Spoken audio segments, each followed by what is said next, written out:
Planning and Sustainability Commission's November 13th meeting. On the agenda today, we will have items of interest from commissioners followed by the director's report. On the consent agenda, we have the right-of-way street vacation request number 8529, proposed Foster floodplain street vacation, and as well as consideration of the minutes from October 23rd.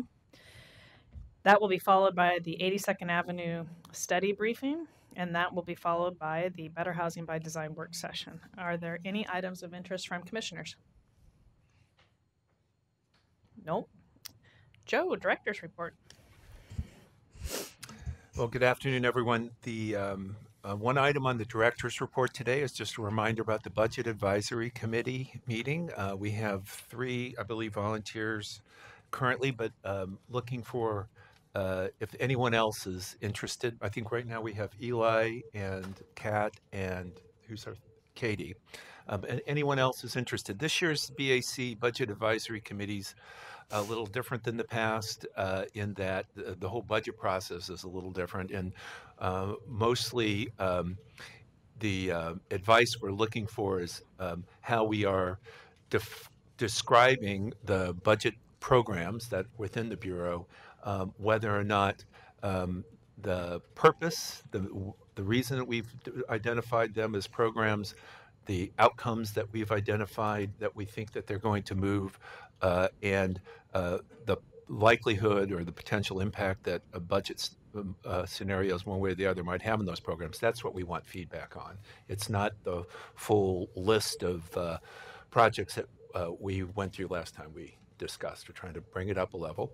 And then with leadership, PSC leadership over the next few months, we're going to be talking about what the next generation of this budget advisory process would look like so that it can be actually more of a chance to weigh in earlier and more informed without the short time frame that we have with the current one. But if anyone's interested, please let Julie know or let me know. The first meeting is on October 29th or November 29th. I already missed the first meeting. Well, and I guess I would certainly put a call out. I told Joe that I would certainly fill that third slot, but would highly encourage any other one of you to do that. And so please, if you're interested, let me know. But if nobody else will volunteer, then I will certainly do it. So next on the agenda is the consent agenda. There's 2 items on there. As mentioned, it's the right-of-way number 8529, proposed Foster floodplain street vacation, and consideration of the minutes from October 23rd. Move adoption. Second. So moved. All in favor? Aye. Any opposed? Nope. Passes.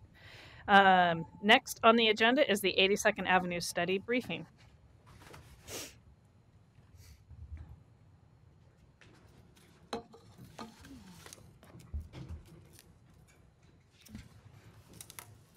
Welcome. Thank you.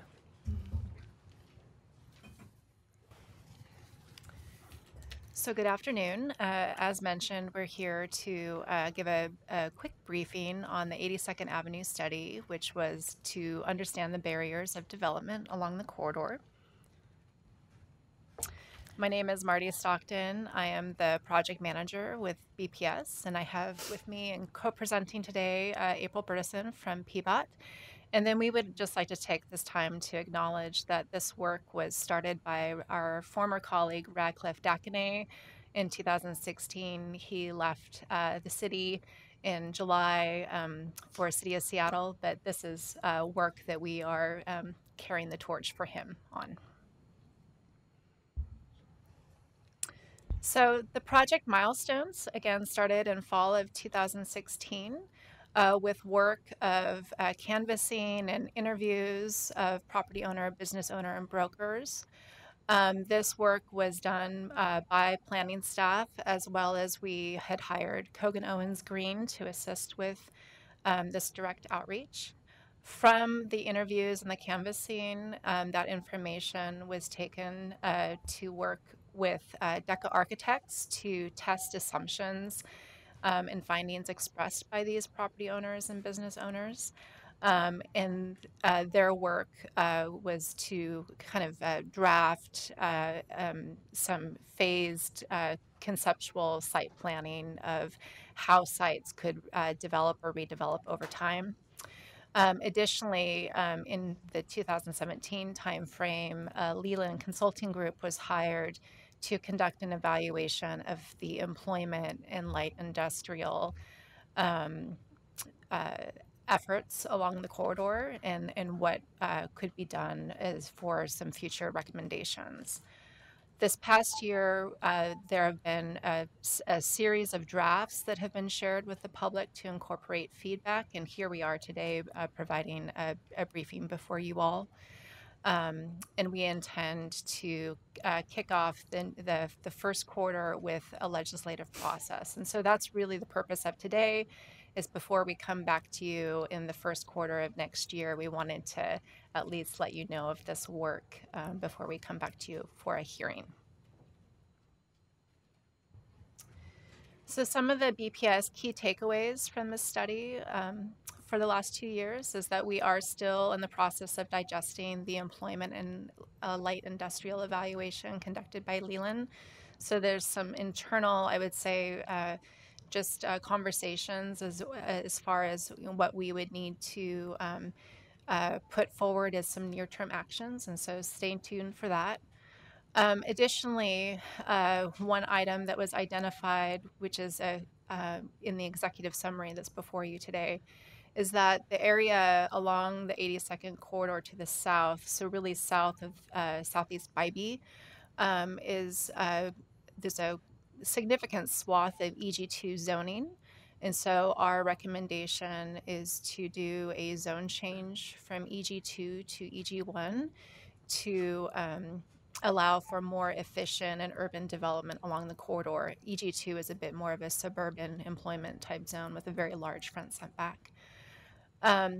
In addition, the specific kind of site case studies that we looked at, there were 7 of them.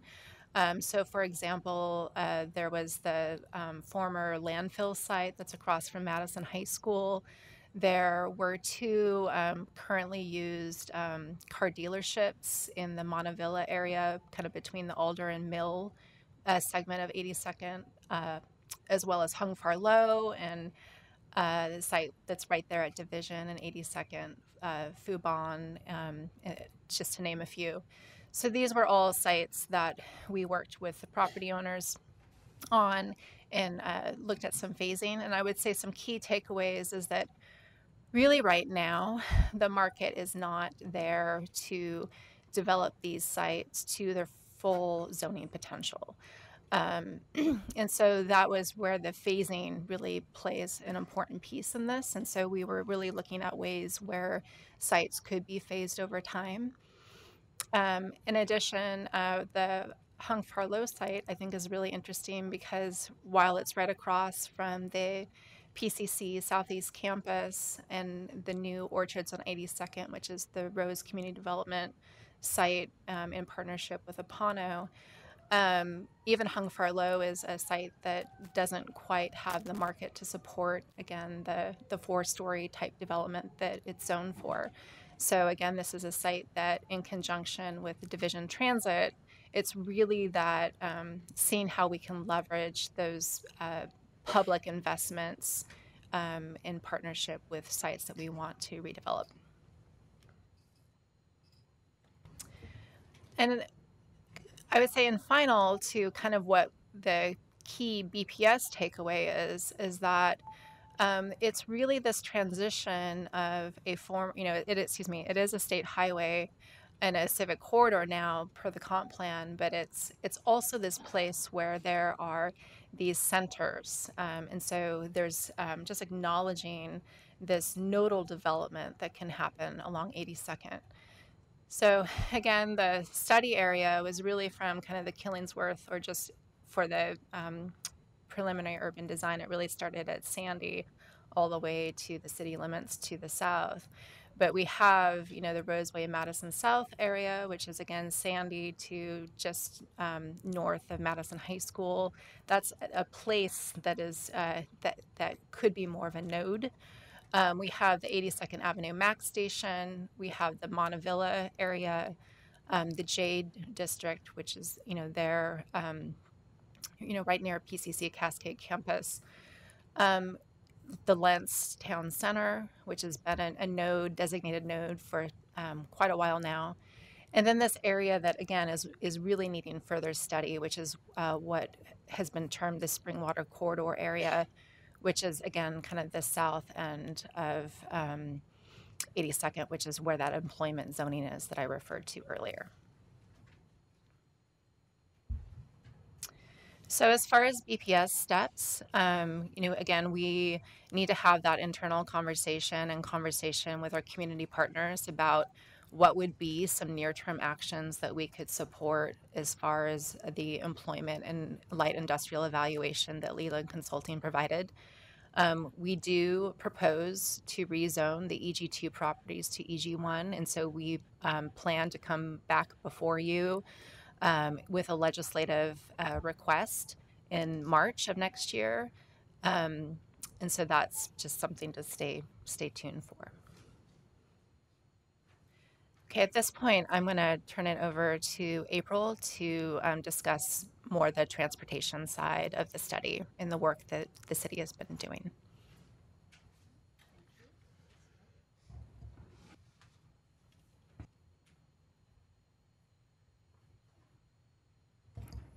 Can you hear it there? Thank you, Marty.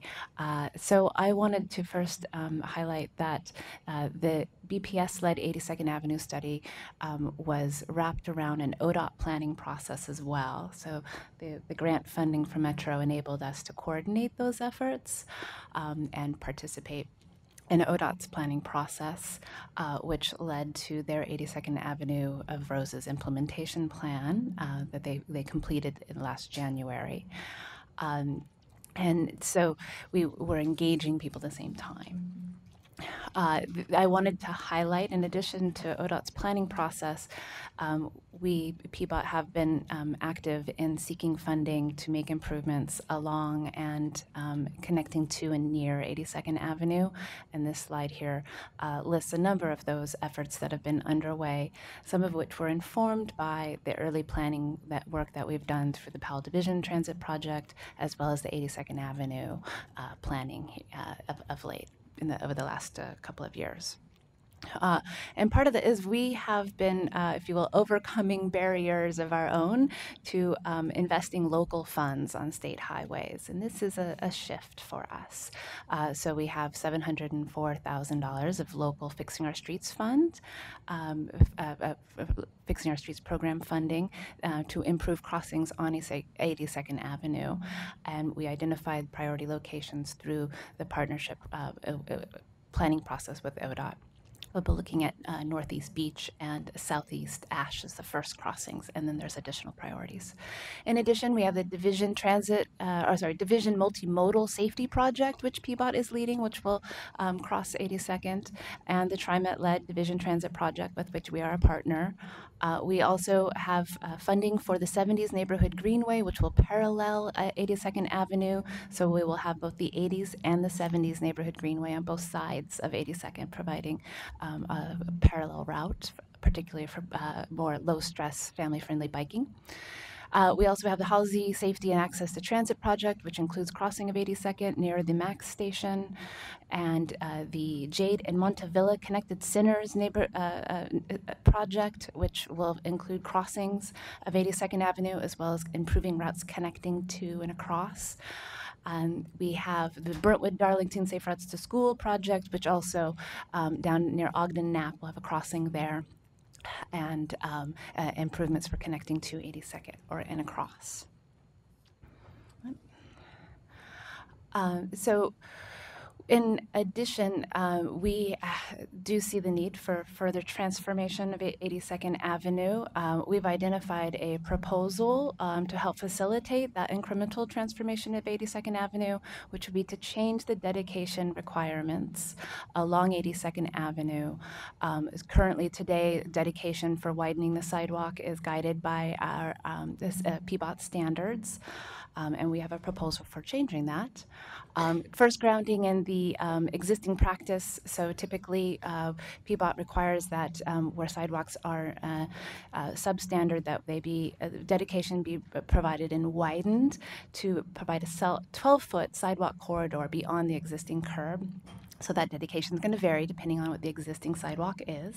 In pedestrian districts, which there are 2 of on 82nd Avenue, near the MAC station and also at Montevilla, that dedication is already to go to a 15-foot sidewalk corridor because that's where we expect more pedestrian activity already. And there's also a special setback that's per the zoning code, Title 33 special setbacks, that there be all development building setback 45 feet from center line for a total of 90 feet setback. So that is happening today. Dedications vary from site to site. And I covered this here. They're 12 foot outside of pedestrian districts, 15 feet inside pedestrian districts.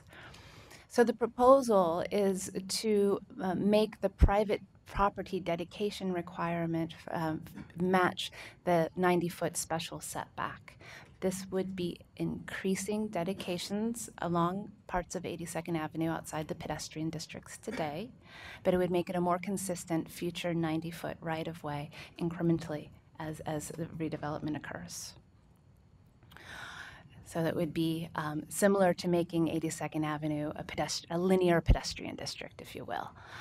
Increasing dedication, but more predictable during the permit process because you'll know it's 45 feet from center line, and then produce a more consistent right-of-way width for the future. This also creates room for wider sidewalks, first and foremost, and potentially future bicycle facilities. One way that this could then look in the future could be that we, as the more property is dedicated, we have a wider right-of-way. There is also the potential to pursue moving the curb line inward, narrowing the roadway, and create enough space then for an elevated bicycle facility, buffer, and pedestrian zone. So this would be a future potential improvement, but I need to acknowledge that under current ODOT jurisdiction and ODOT standards, this would not meet their standards and would require a design exception. But the dedication, that could be implemented with a city adopted plan by City Council for us to begin acquiring the additional right-of-way. Other things that I want to highlight beyond the proposal for a dedication change is that this planning process really was a catalyst for the need for bigger changes on 82nd Avenue and pursuing those and helping advance the conversation about the future of 82nd Avenue. We heard strong community desire for the transformation of 82nd Avenue to become more of a civic corridor as envisioned in our comprehensive plan and to be a more walkable, safer place to be, a series of places, if you will, per the urban design framework. And then also they are seeking jurisdictional transfer from ODOT to PBOT to help achieve that. Jurisdictional transfer need negotiations and funding for us to be able to support and make those changes that are envisioned by the community. And the good news is that we are starting to chart that path together with ODOT, the city, and state legislators we've been meeting with to identify priority actions and next steps. Those are outlined in a letter that's in your packet as well. And we are actively in conversation on how to make progress on those elements of the letter. and in particular seeking additional funding to help support a transfer and improvements along 82nd Avenue, addressing deferred maintenance and safety needs first and foremost. As well as in the interim, recognizing this may take time, that we are seeking increased design flexibility while it continues to be an ODOT state highway, so that interim improvements can still be made and more in line with our future vision. So we'll be seeking that increased design flexibility. And that's what I have for today, so I'll turn it back over to Marty. Thank you, April. So to just touch base on kind of how we're going to wrap up this study for the remaining 6 months, our proposal is to publish a draft report by the end of the year. So essentially this briefing is a preview of that draft that will be coming out in December. In 2019, it is our intent to reconvene the CIC that, as April mentioned, was created for the ODOT's Avenue of the Roses project. That was a CIC that both these efforts shared, and so we hope to reconvene them to review the draft report in the January to February timeframe. As mentioned, we would come back before you all in March, tentatively March 12th, to discuss the rezoning of the EG2 properties at the southern end to EG1, as well as potentially discuss the proposal to change the city's currently the special street setback to a right-of-way dedication. And then we would continue the legislative process through the April-May timeframe of next year. So that concludes our briefing, and we just wanted to open it up for a discussion with you all. Great. Thank you, April and Marty. Are there questions? I have one. Well, Go ahead, Saul. go. Well, yeah. So there was a... Mike. What? Mike. Maybe just get it close to your mouth. It's on. There you go. All right. Thank you. There was an effort led by the U of O students and some consultants. To what extent does this include those ideas and strategies and from that standpoint? I could maybe move to that. There we go. So that did happen during the early stages of the study, and most of the what the students developed was very visionary for a future of 82nd, both the transformation of the street as well as the adjacent development. And I would say that it was most in pushing the aspirations for a future 82nd Avenue, whereas the study that BPS was leading was also trying to ground what might be possible with the market today and helping to remove that. So I felt like it was more pushing beyond what currently is occurring on 82nd Avenue and helping to lift up that vision of a greater transformation. But it's beyond even the current zoning, some of what was being envisioned there. Okay. I guess that would lead to my second question. On one of the slides, you said that the current rents are a limitation to the development, and in your documents, you're talking about the lack of rents not being able to hold the structure. So I guess the question for me are two-part. Are you saying you're going to wait till it gentrifies and gets rents up, or are we going to try to, I mean, I don't want to force, I guess, development that's going to gentrify the population, and at the same time I want to give them what fits for them as a development.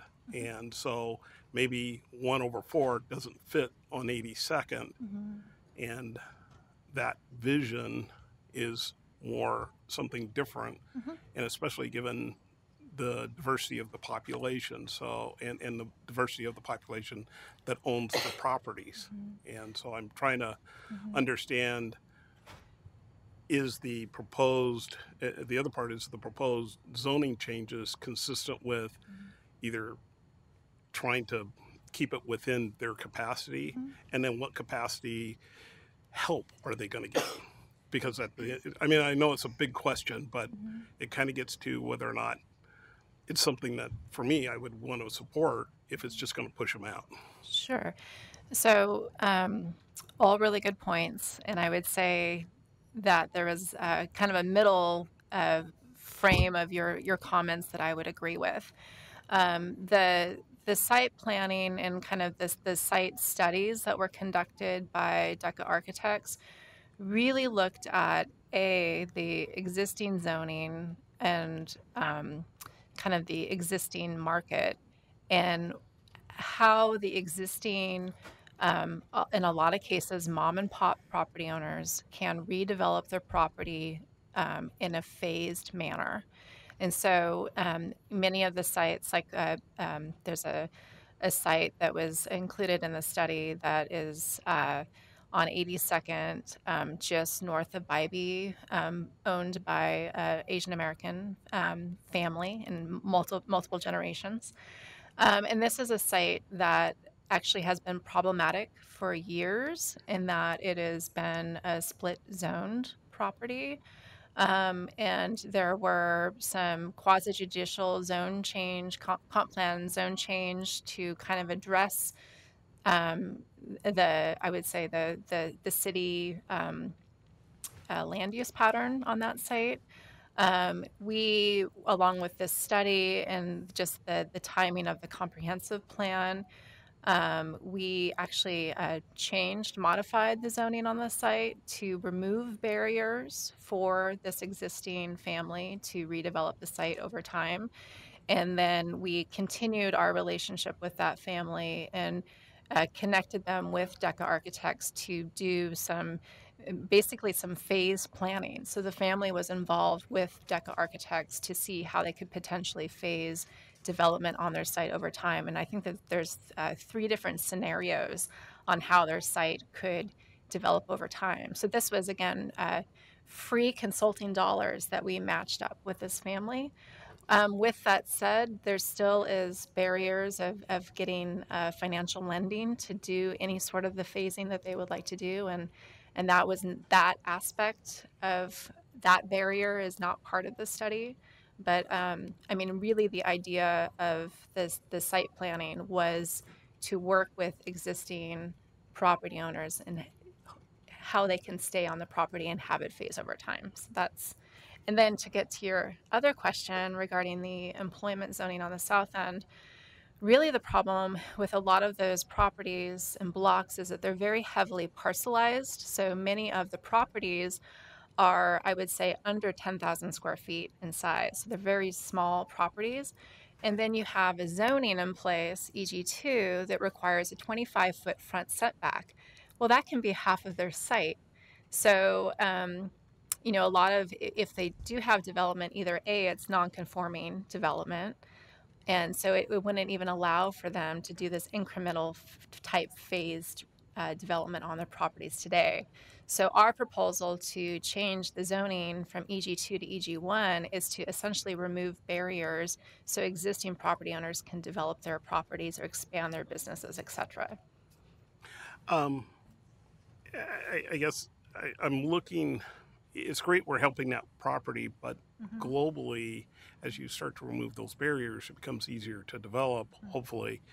But my experience is that you also get people that are not accustomed to developing, that don't do development every day. And this is where the people that are there don't get the development. Someone comes in, buys it out, and you get that gentrification. And what I'm looking for is kind of the wraparound service that you're giving to one individual property in a global scale and a kind of a plan for that. And then just lastly, I would say this proposal reminds me about 6 or 7 years ago when Don Hansen as chair said, we need to go out to 82nd and take a couple of nodes and do something intensively and get it done. And I still believe in that we just need to get something done in a couple of nodes, and I just leave it at that. In the executive summary, it does highlight that the study has identified those two nodes. And so those two nodes per the study are the Jade District as well as the Montevilla. So those are the two emerging nodes that there would be a recommendation coming from the study that those would be areas that we could further zoom in on as far as city support.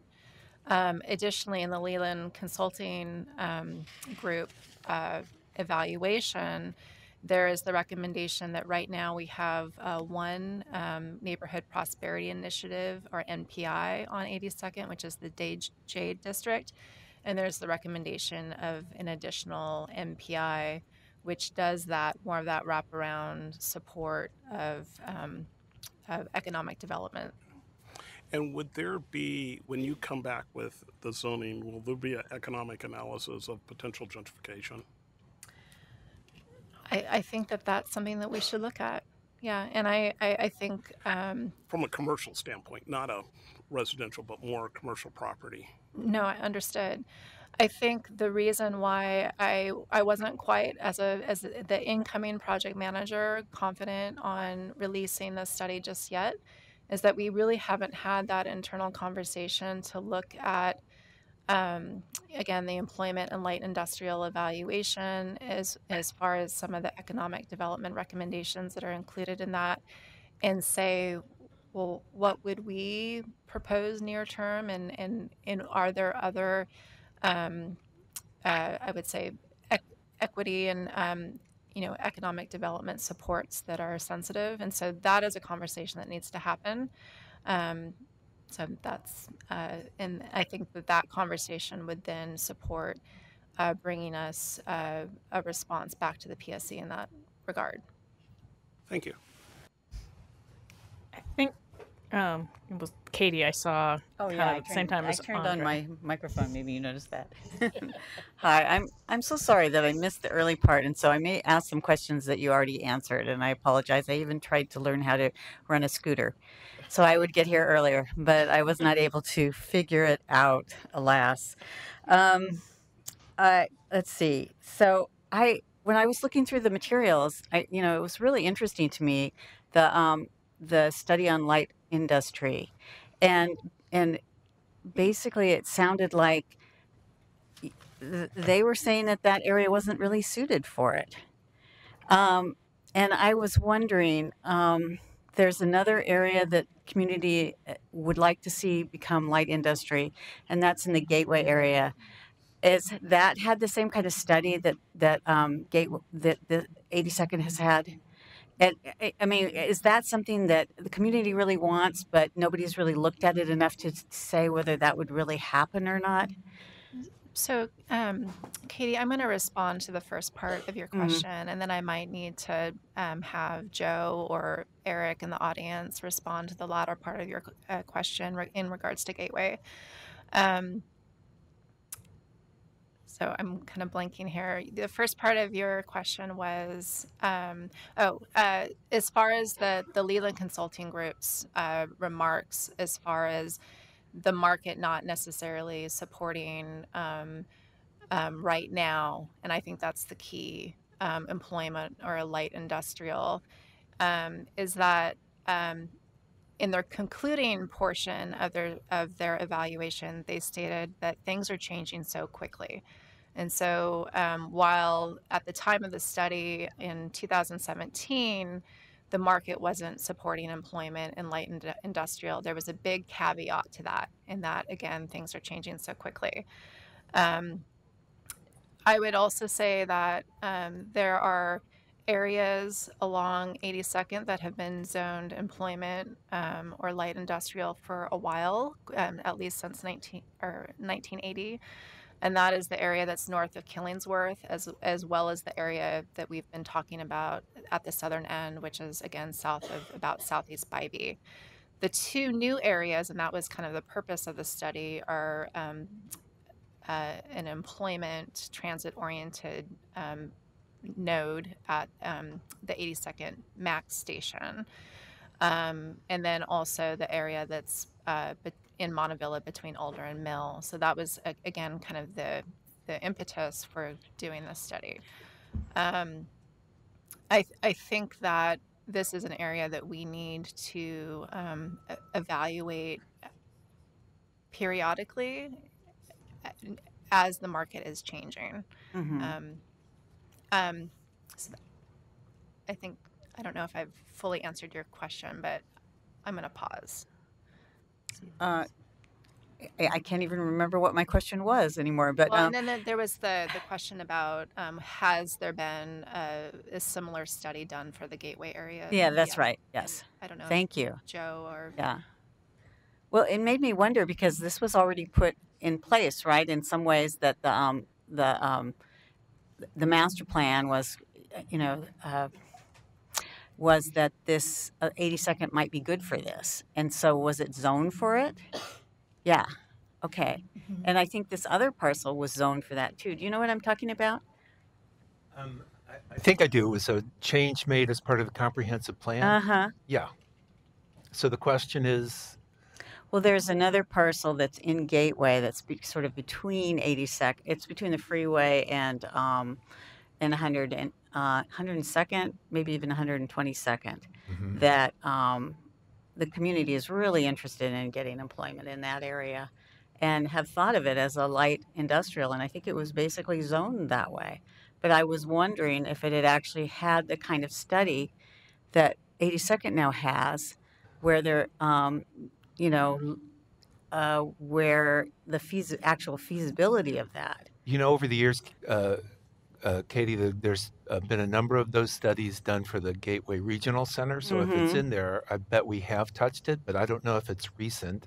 We did a light touch version of this when we actually were looking at the comprehensive plan piece, but not down to the particulars of the site and its marketability. But if you get me more information about the site, I'll follow up on it. Okay, that would be terrific. Yeah. The other thing is that I was just wondering is when you're looking at a corridor like that, and 82nd isn't interesting because it's kind of between, it's not quite East Portland, it's not quite not. And so you may have noticed that the East Portland Action Plan, kind of half of it was in 82nd, was half in there, and half of it wasn't. And so I kind of, this is sort of I'm interested in what you think. Do you think of it as an East Portland street? How different is it from 122nd? And should it be included as, if there's a new large plan for East Portland, would 82nd be included in that? So I'm channeling Radcliffe on my response here, because he really has that really macro urban design thinking. And some of his diagrams, which I did not include here, which I really should have to answer that question, is that 82nd is truly the center of our city now. It truly is the center. And 82nd is also this really interesting divide between what we call the inner pattern area. So if you are, go a couple blocks west of 82nd, you're in many kind of small block, small parcel pattern area that's of the inner streetcar. In fact, there was a streetcar that went to Montevilla, so it's part of that inner pattern area. If you go a few blocks east of 82nd, you're in really the eastern pattern area. So 82nd is that really incredibly interesting divide between, West and East Portland.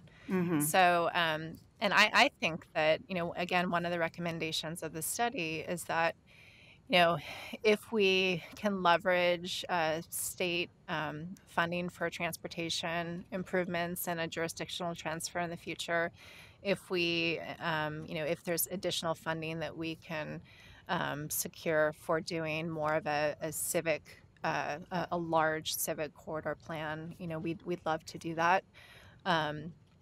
Whether or not that funding is secured at the state level, there may be ways to, do planning at more of the nodal basis. But I think that there is this desire that we could do a full civic corridor study of 82nd, because it is such a remarkable place. If you did that, would you want to do 122nd at the same time? Because it almost seems like, if you did them together, then you could really, because you've got this terrible ditch down in between the two. And to be able to connect across to East Portland from 82nd, if 82nd is being developed and becoming more of the quote unquote center. When you said that, you meant the center of population, right? I mean the geographic center of the city. Is it really? Mm-hmm. If you look at a map, 82nd. I thought I knew all that yeah. cool stuff about geography of East Portland, and apparently I didn't know that. Mm-hmm. So thank you. Okay, so those are just ideas that I'm sending out.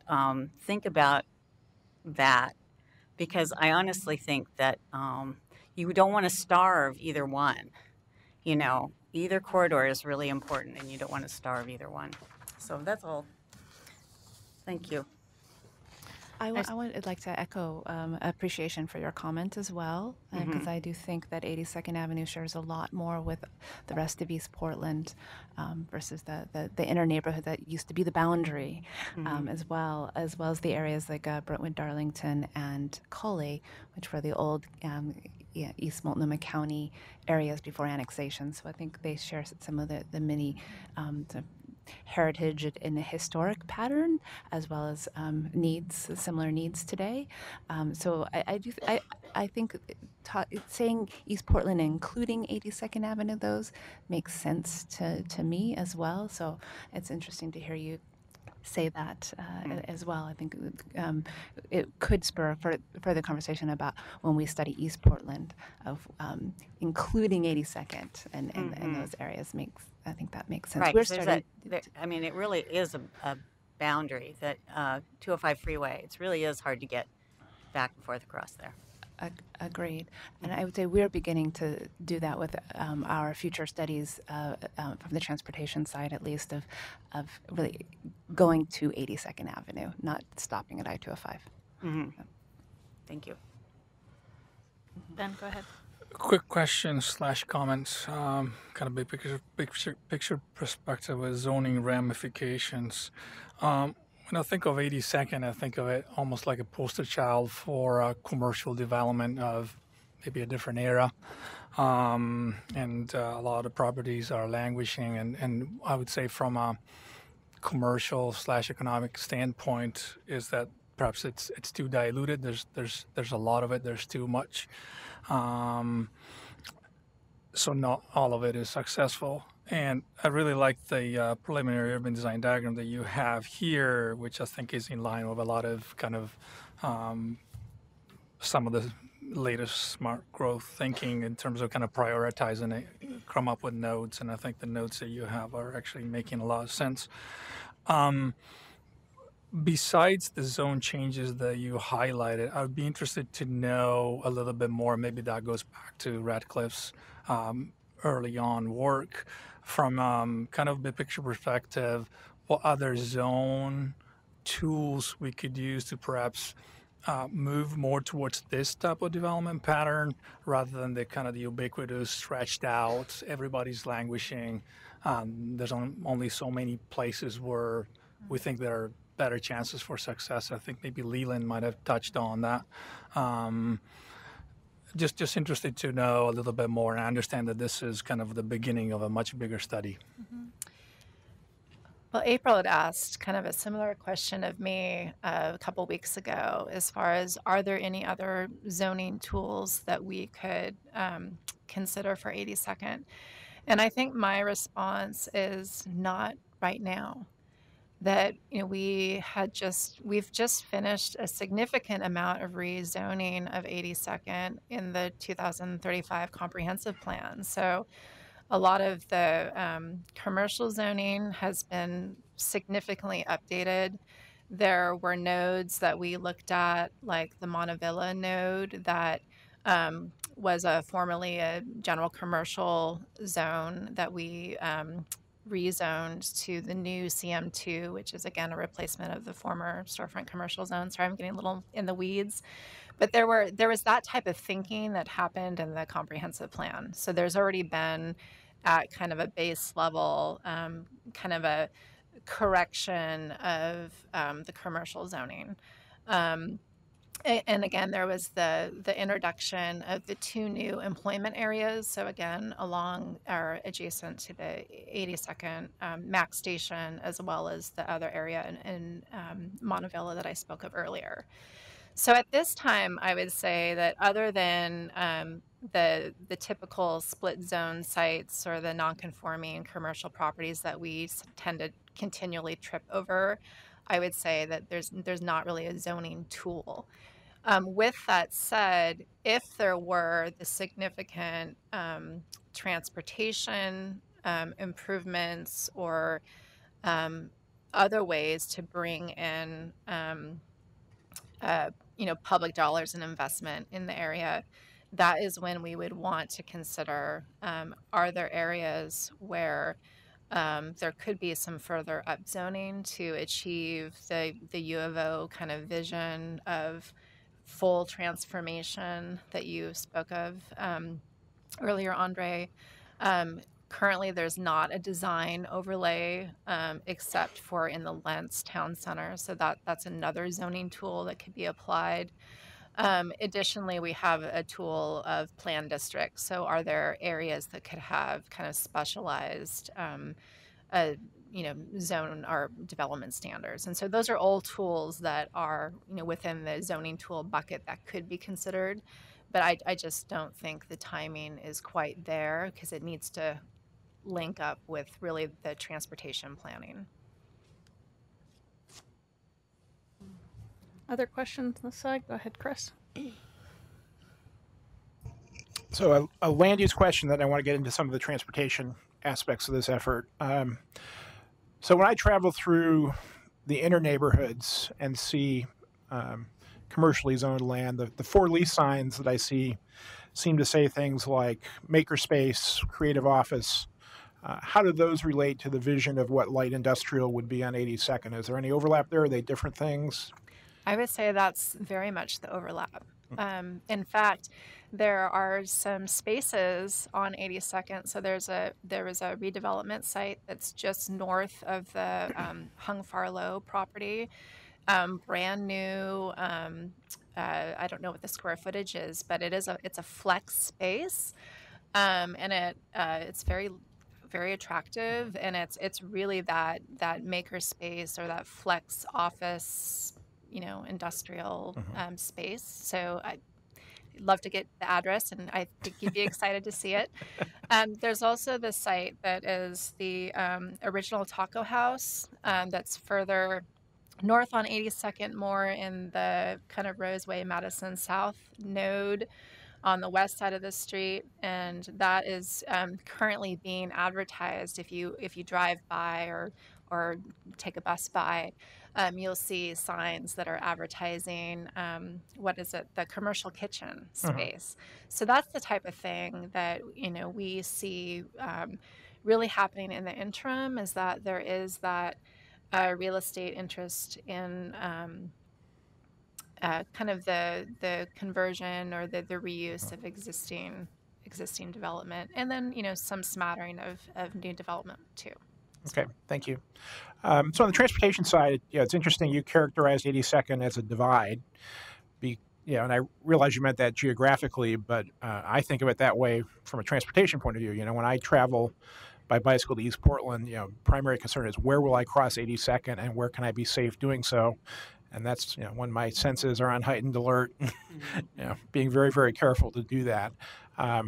This is essentially a 5-lane stroad, right? And I'm kind of interested in the contrast because I saw April at the 122nd open house last week, and that's also a 5-lane stroad, but PBOT has proposals on the table to make it something very different than a 5-lane stroad. That's not in this plan for 82nd, and I realize that's because it's still under ODOT jurisdiction. So while the the projects that are on this list are certainly worthy, and I hope they go forward. It's not the same as doing what we should with this street. So could you tell us a little bit about what the outlook for jurisdictional transfer and real transformation in the transportation system is? Well, if I had a crystal ball, first I want to acknowledge your experience of feeling like a barrier, particularly walking or biking. I agree.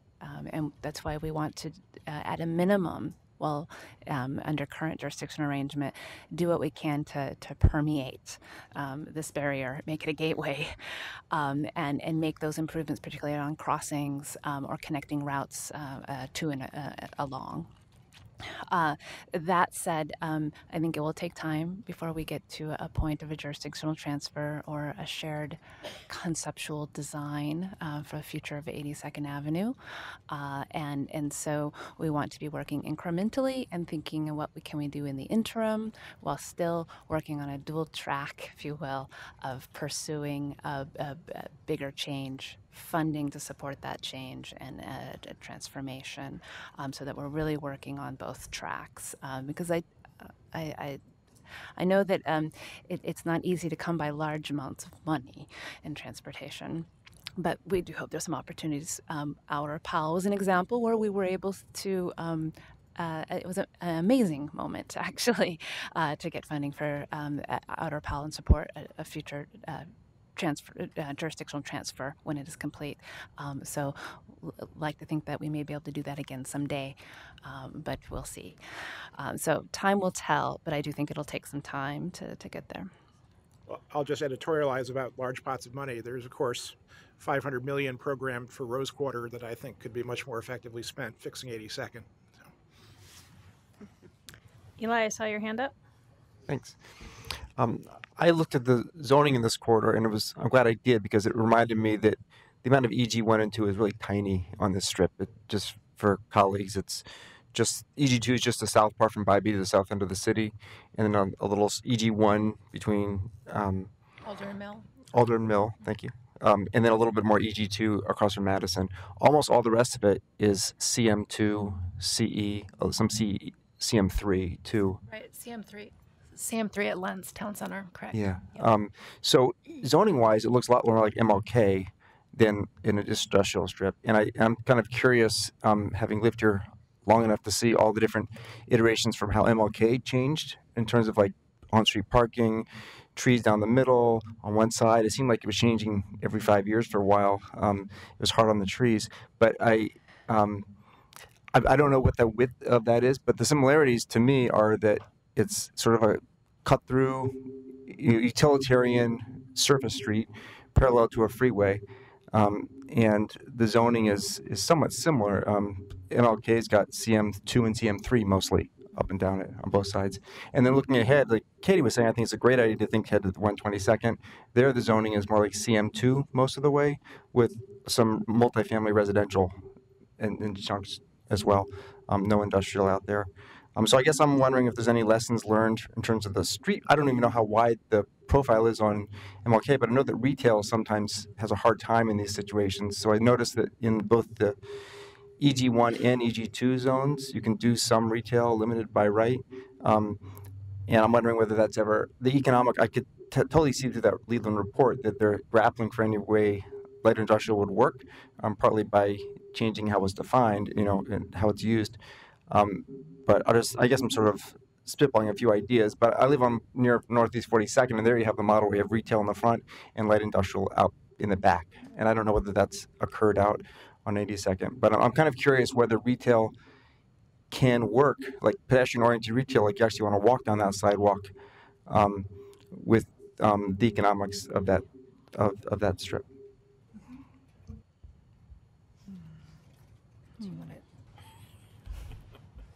Trying to think how did I wasn't sure if that was a transportation question or a zoning question. My apologies. I don't think I have a zoning. I'll narrow it down. The zoning, I think that what you're proposing sounds like a great approach. I think that having minimum setbacks, smaller setbacks, the EG2, I'm sorry, going to EG1 is great. So I guess I'm not asking the zoning question. I am asking the economic feasibility of retail on that corridor.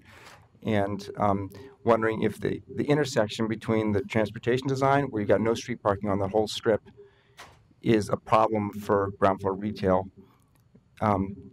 which I think echoes back to what happened on MLK, where retail had a really hard time surviving until they started getting some street parking as a buffer and for customers.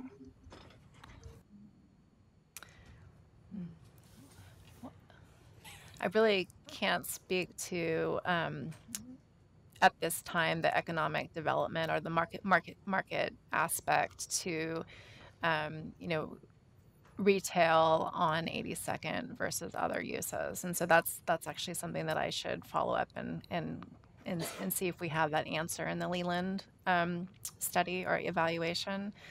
I will say that, you know, in the EG1, you're allowed up to, I believe it's 25,000 square feet of retail. So it's still is pretty flexible when it comes to retail. I think I might just pause right there. But from a transportation, maybe the Leland question: does anyone ever do it? Is part of the Leland question. If anyone does retail without on-street parking. Right. I think there are examples of successful retail without on-street parking. I don't have an extensive study to reference for you at this moment at the top of my head, but it's possible. We did not look at that through the 82nd Avenue study, in part because there is not on-street parking, and under ODOT jurisdiction, it is not allowed. It's state under its current status they would not allow on-street parking to be added there, so it wasn't really part of the current universe. A future transformation of 82nd Avenue, perhaps that could be something they talked about, and what the other uses and trade-offs involved, but there's not yet been that kind of a study on either the transportation side. We have just a few more minutes left on this item. Are there any questions that someone feels just needs to get out there before we wrap this one up? Jeff, go ahead. I have one quick comment. I'm not going to dive into obviously the problems are large, the resources are not there to meet the problem, and the market's not there. But I had one suggestion. Marty, you mentioned a couple of new businesses you liked, you thought you want to see, a commercial kitchen, and I forget the other one is. I'd suggest you go talk to those people and find out what were their problems, because I haven't met anyone who's done a new development that can't tell you their problems and what would have helped them. And maybe as some sort of short-term micro fixes, that would be a good way to start learning about it. There's some things that we can do short-term to help those bold entrepreneurial developers who are trying to do things on 82nd and figure out, are there some zoning code, building code stuff we can do to help? I think that's a great suggestion, and I want to add a third business that I'd like to. There is a conversion of a former tire store on 82nd into a business called Metro Courts, which is a indoor basketball, volleyball, and pickleball facility. And so their tenant improvement permits were just finalized in September. So another business, exciting to see, you know, again, that small transformation of uses on 82nd. But good folks to interview, for sure. We appreciate your time, Marty and April. Thank you very much. And I think if there's nothing else, do you feel you need to get out? We'll move on. Okay. We'll see you back in March, and I think we have a few next steps per the conversation today, so thank you. Thank you very much. The next item on our agenda is the Better Housing by Design work session.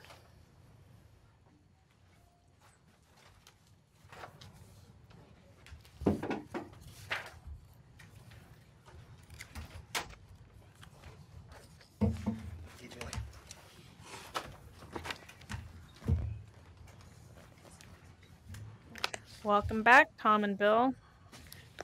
Hello. Hello. Nice to be back. Are we ready to launch into this? Yes. All right, I'm Bill Cunningham. I'm at the Bureau of Planning and Sustainability Project Manager to our update to our multi-dwelling zoning code, and coming back to you with a continued discussion on the proposed amendments and potential changes to them. The specific items we'll be discussing today are really focused on some of the historic district provisions as well as visitability.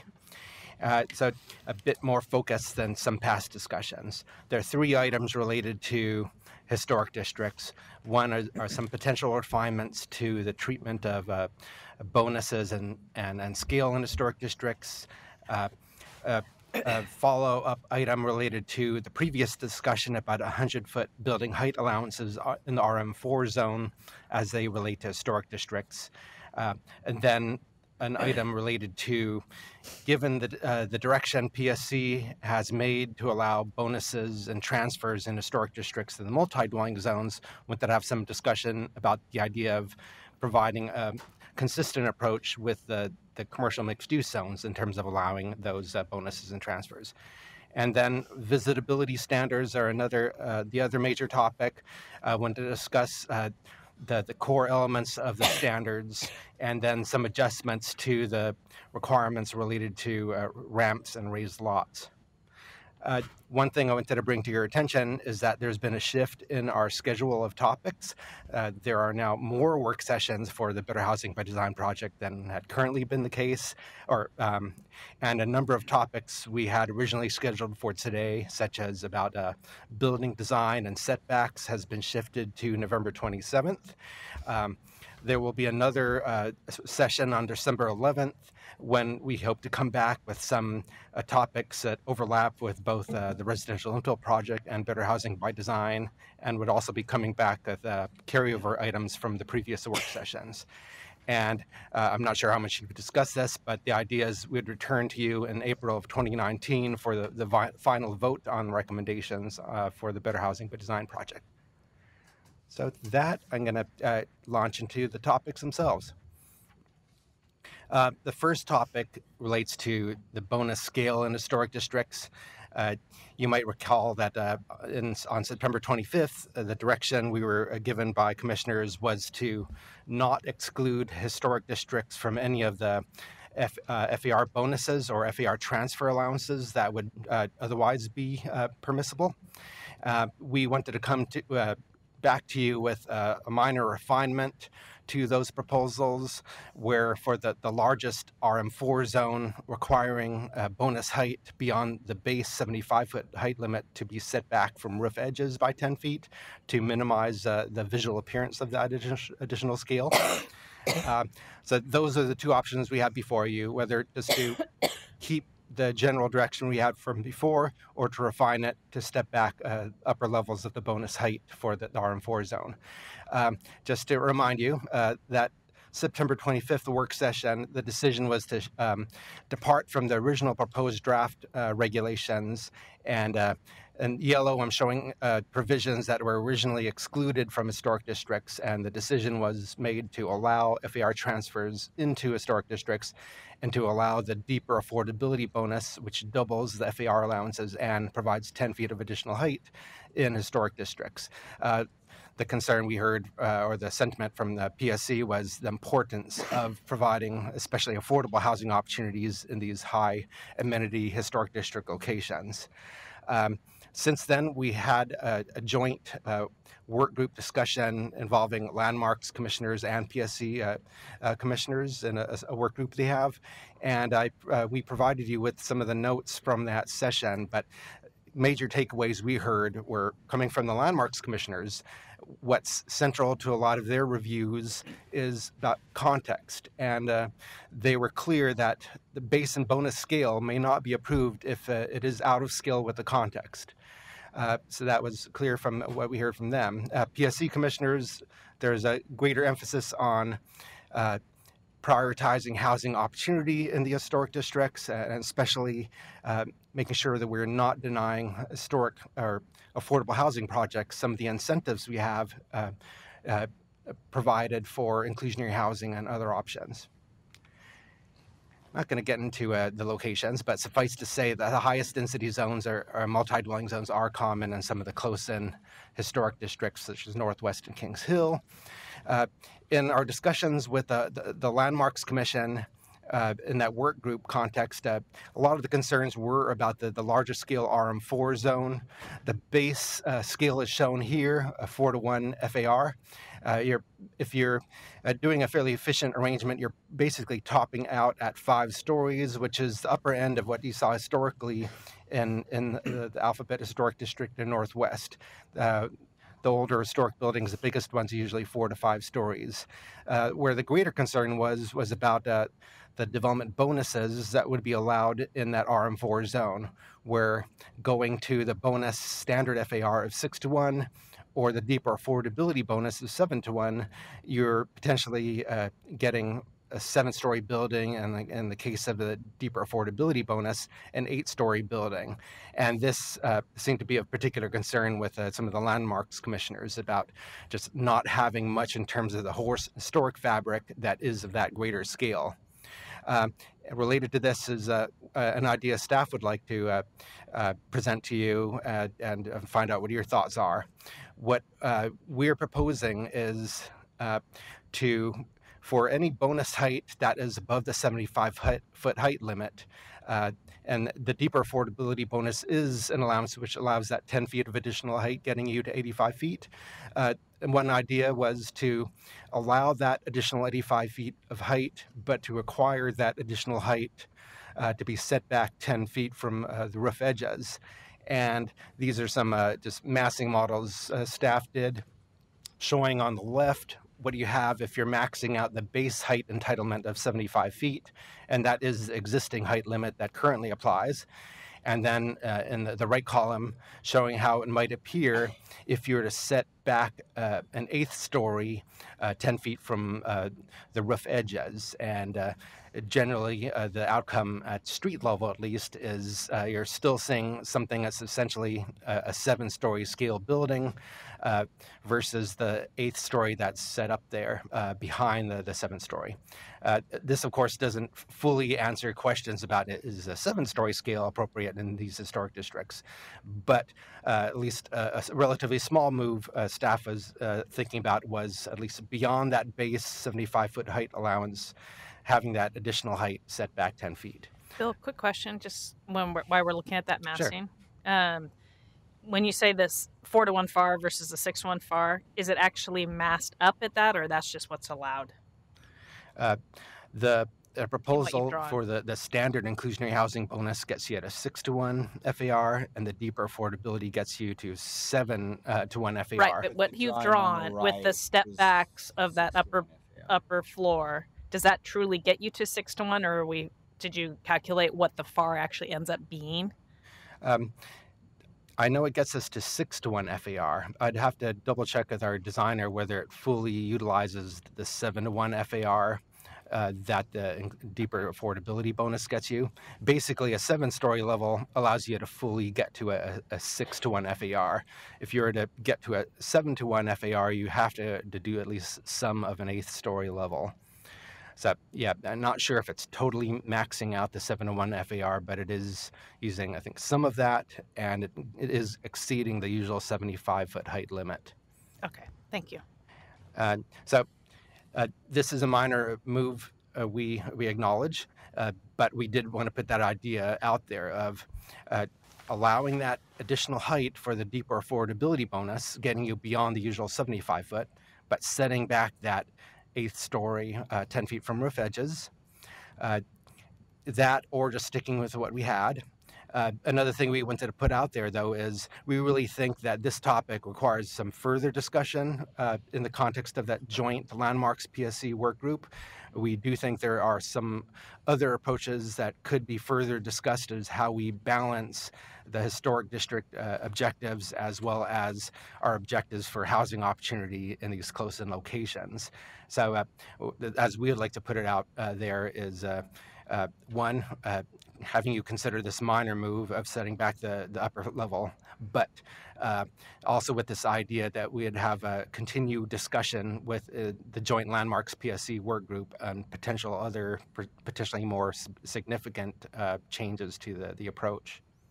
And I think also the idea with that is that once we define these other ideas, that we could use that interim period between December and April to go talk to the Northwest District Association, to go talk to the Kings Hill area, Goose Hollow area that's most affected by these changes, to see how they would play out and try and come up with refined proposals for that April timeframe.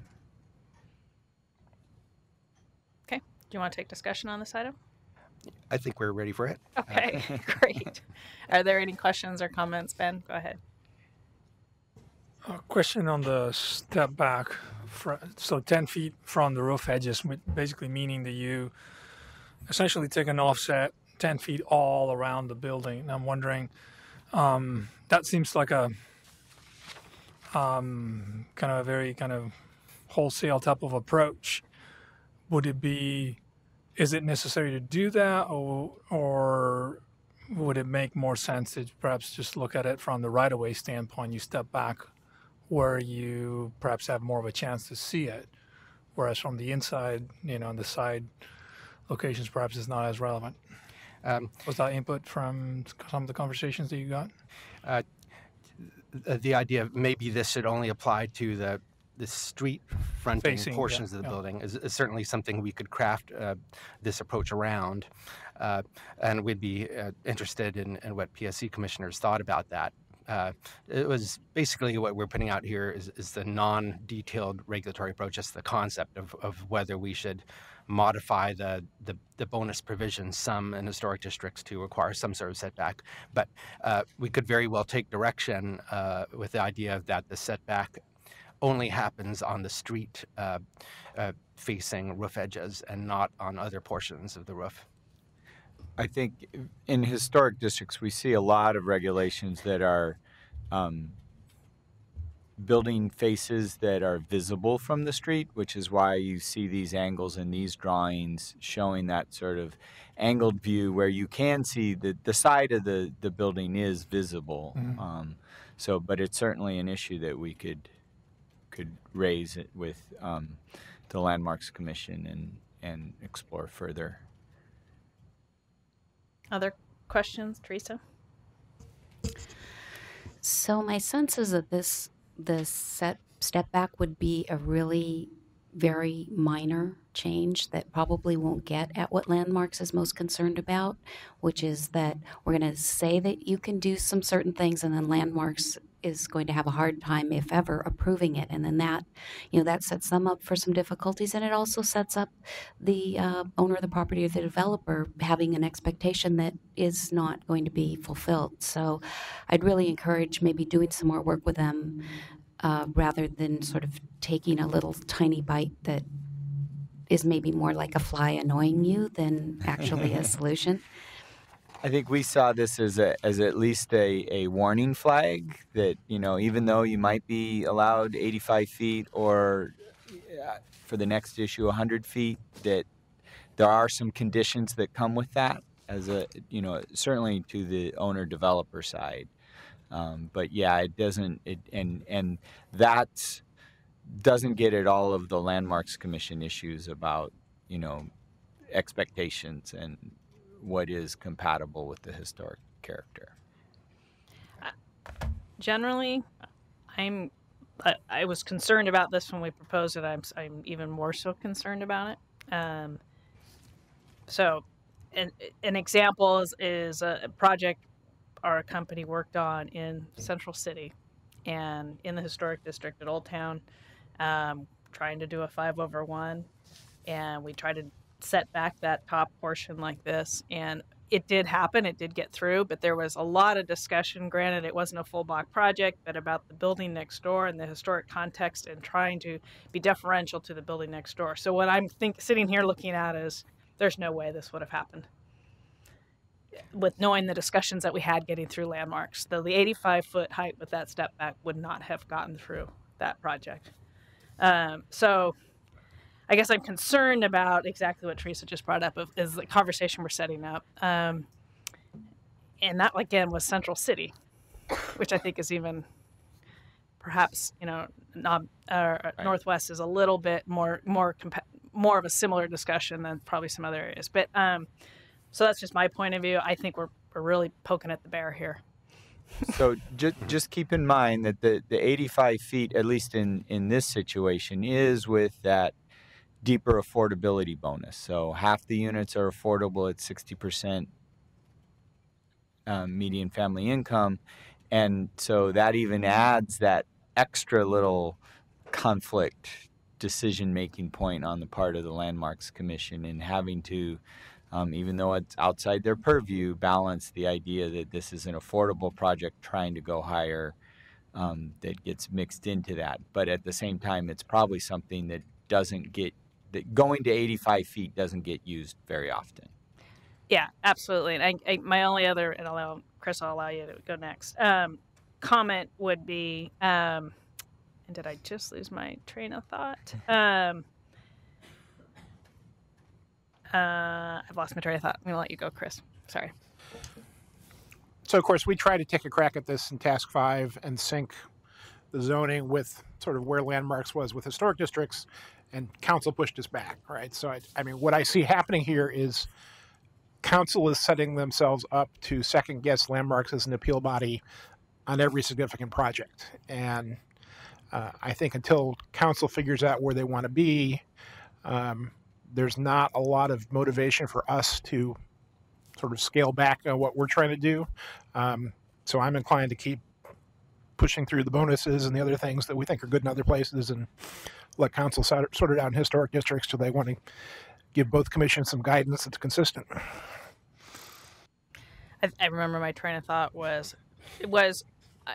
I still continue to struggle. So I guess interim work sessions would be helpful for me to understand. Does a building at this scale in a historic district truly degrade the historic district? Or is it the interpretation of our Landmarks Commission at this point in time?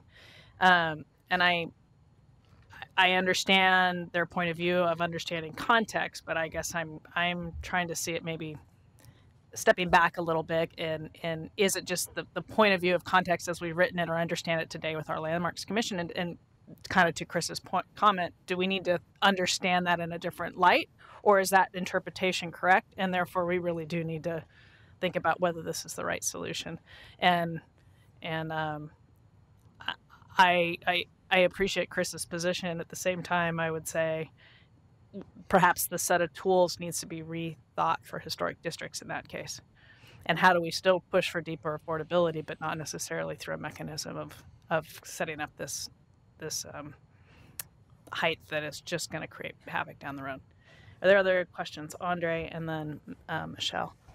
So I'm not hung up on the height. I'm hung up on this value issue of, is the Landmarks Commission against affordability in historic districts? No. Just as a fundamental question. No, they are not.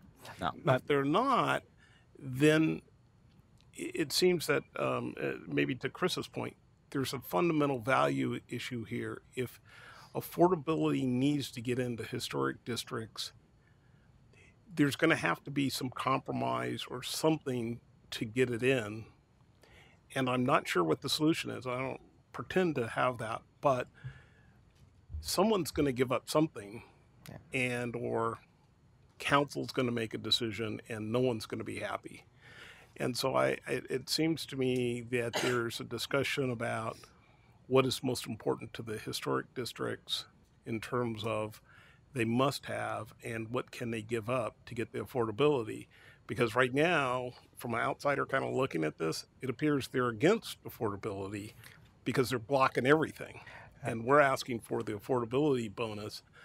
So it seems to me it's incumbent upon them to come back and say, if we did this, does this help you with affordability? Because we're throwing a lot of things, it seems, and ideas at them, and they've just drawn line in the sand. Well, Andre, I'd push back. If you lowered the base height compared to what we've got today in historic districts, and then you add it on like we've added on to get to, let's say, 75 at the max or 65 at the max or whatever it is, then you're kind of hitting a compromise. The reason they're kind of struggling with, that I understand, is we started with such a high base point. And so that's why I'm like, I think we might need to spend some time recrafting where we start to hit something that makes sense. Either that or push back on the notion of how you define meeting the character of the district, yet still maintain a historic district. Well, I mean, I don't understand why you can't just lower the base and then go back up. I'm just saying as an option. It seems that why you can't put everything on the table. I mean, height and lowering the base and doing a lot of other things to get to the option. If you lower the base, I think you can then start adding height as an option for deeper affordability. But we've got to lower the base, in their opinions, to be able to still meet historic district standards. And I don't understand why that's not an option. Part of it is because in the comp plan we designated the Northwest area a town center, and Metro says we can't, no backsliding in terms of residential capacity in town centers. So we got to do something to at least keep the residential capacity even while we're trying to find this sweet spot. Or we got to go to Metro and say, you know what, you have an exemption for environmental natural resources, you need one for historic resources in those terms. Okay. Because what it leaves us with is a potential challenge from a pro-housing group that says, hey, you can't downzone historic districts that are centers and corridors and station areas. Is height downzoning? Height isn't. Right. So. But if you lower the height and give the FAR, the FAR becomes unusable. Have we made that study? Because in the Central East Side area, we did lower heights in a lot of those historic corridor, because we did the study to figure out that we could maintain the existing FAR that they had today. So I guess, have we done that work here to be sure that that's not a possibility? We did an analysis looking at a bonus FAR increase of 50% and whether you could fit that within the existing 75-foot cap. And it does fit within that existing 75-foot cap, but if you were to reduce that height further, it would not fit. If there is going to be something that gives you a 50% increase in floor area, it can only be achieved if you allow at least the existing 75-foot height allowance. The deeper affordability bonus is not achievable without going any higher in that zone. We don't have to tinker with the height, especially in this zone, if you're looking at just the standard base and bonus FAR, but it's the deeper affordability bonus, which can only be accommodated through additional height. Sorry, I'm pausing because I think you explained to me that you're telling me we've already looked at it and we can't lower the base height and maintain the FAR that the sites have today. But I'm not positive that's what you said. You could forget bonus height. What I'm trying to ask is, is the way they're zoned today, could you lower the height and still maintain the FAR that they're allowed? Sure. At 4-to-1, yes. At 6-to-1, with the inclusionary housing bonus, it gets a little tight, but you can still squeeze it in there. The deeper affordability bonus, you can't. You need it. You need the more than the 75 feet in the zone. Okay. So if you. Okay. So we're going. I got it. Thank you. I think we had Michelle and then Eli. So just a general question on, is the concern with height all about height, or is there also a shadow issue there? At least from what we heard from landmarks, there's often an it depends thing. It depends upon what the context is. In many contexts, that additional height will be a problem. They recently had approved a project that was originally proposed for 6 stories in the same zone, but went down to a 5-story height through the landmarks deliberations. So what we hear is there's not all, in all cases, they'll never apply such and such height, but it's all dependent upon the specifics of the context.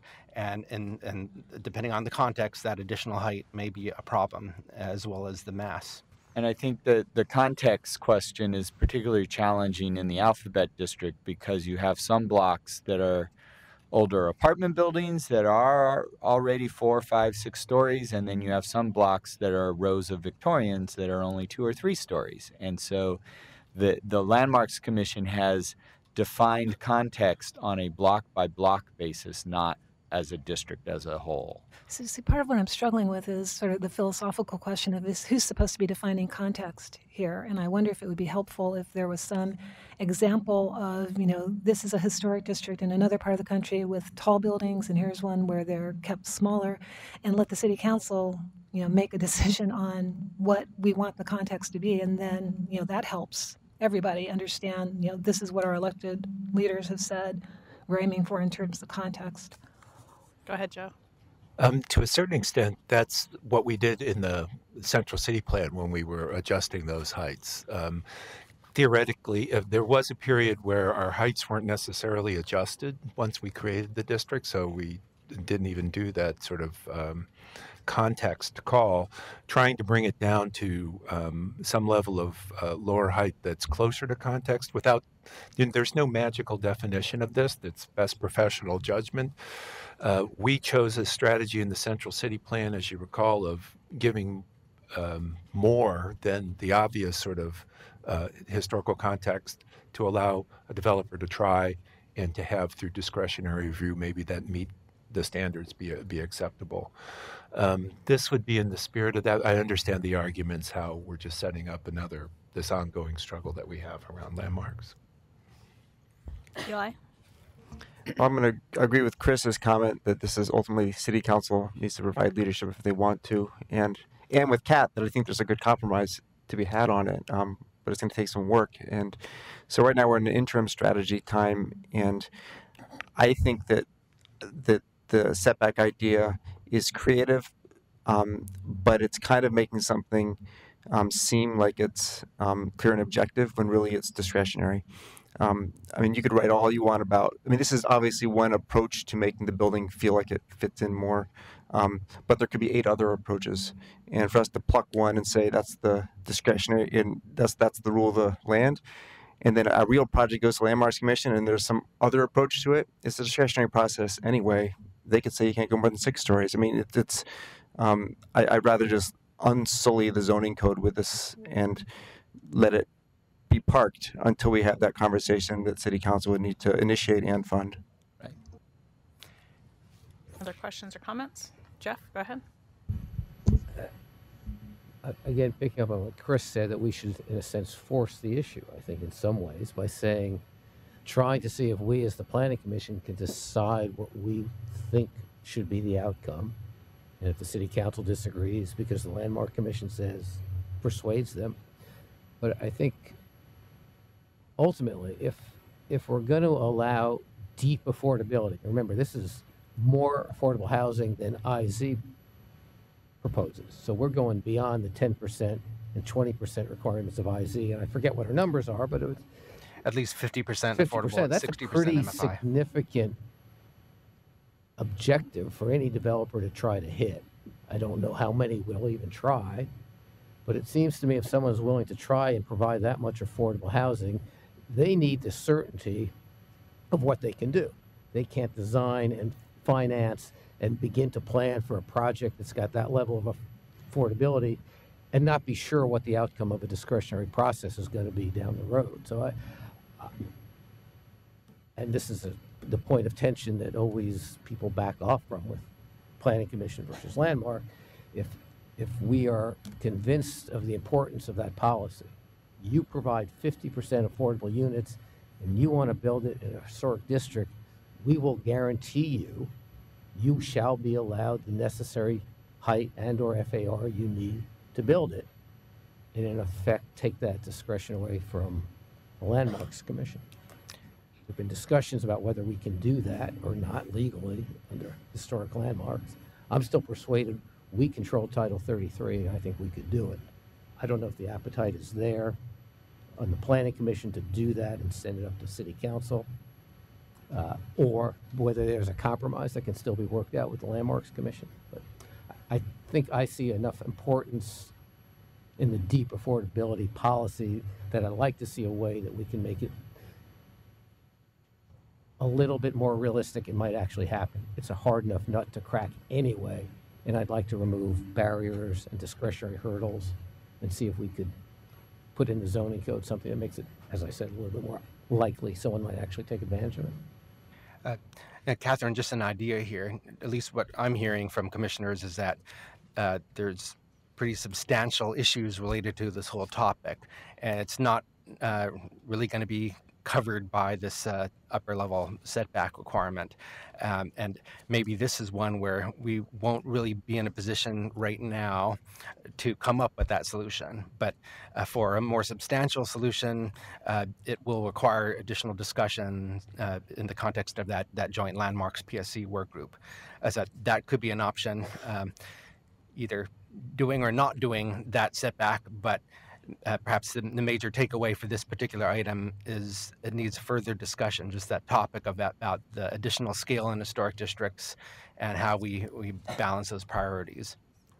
I certainly appreciate and welcome that, but I don't think I'm hearing, and perhaps we need a show of hands, support to continue that discussion on this particular topic. What I tend to be hearing is there's more support for a deeper affordability and go with higher height, as much as I was arguing otherwise. I just want to recognize my fellow commissioners. So I guess maybe as a show of hands of, am I hearing that correctly? And would we prefer to push for the height of 85 and we can debate whether setback is appropriate or not maybe next, and deeper affordability. So if there's a show of hands for that, does that make sense when I'm asking about everybody?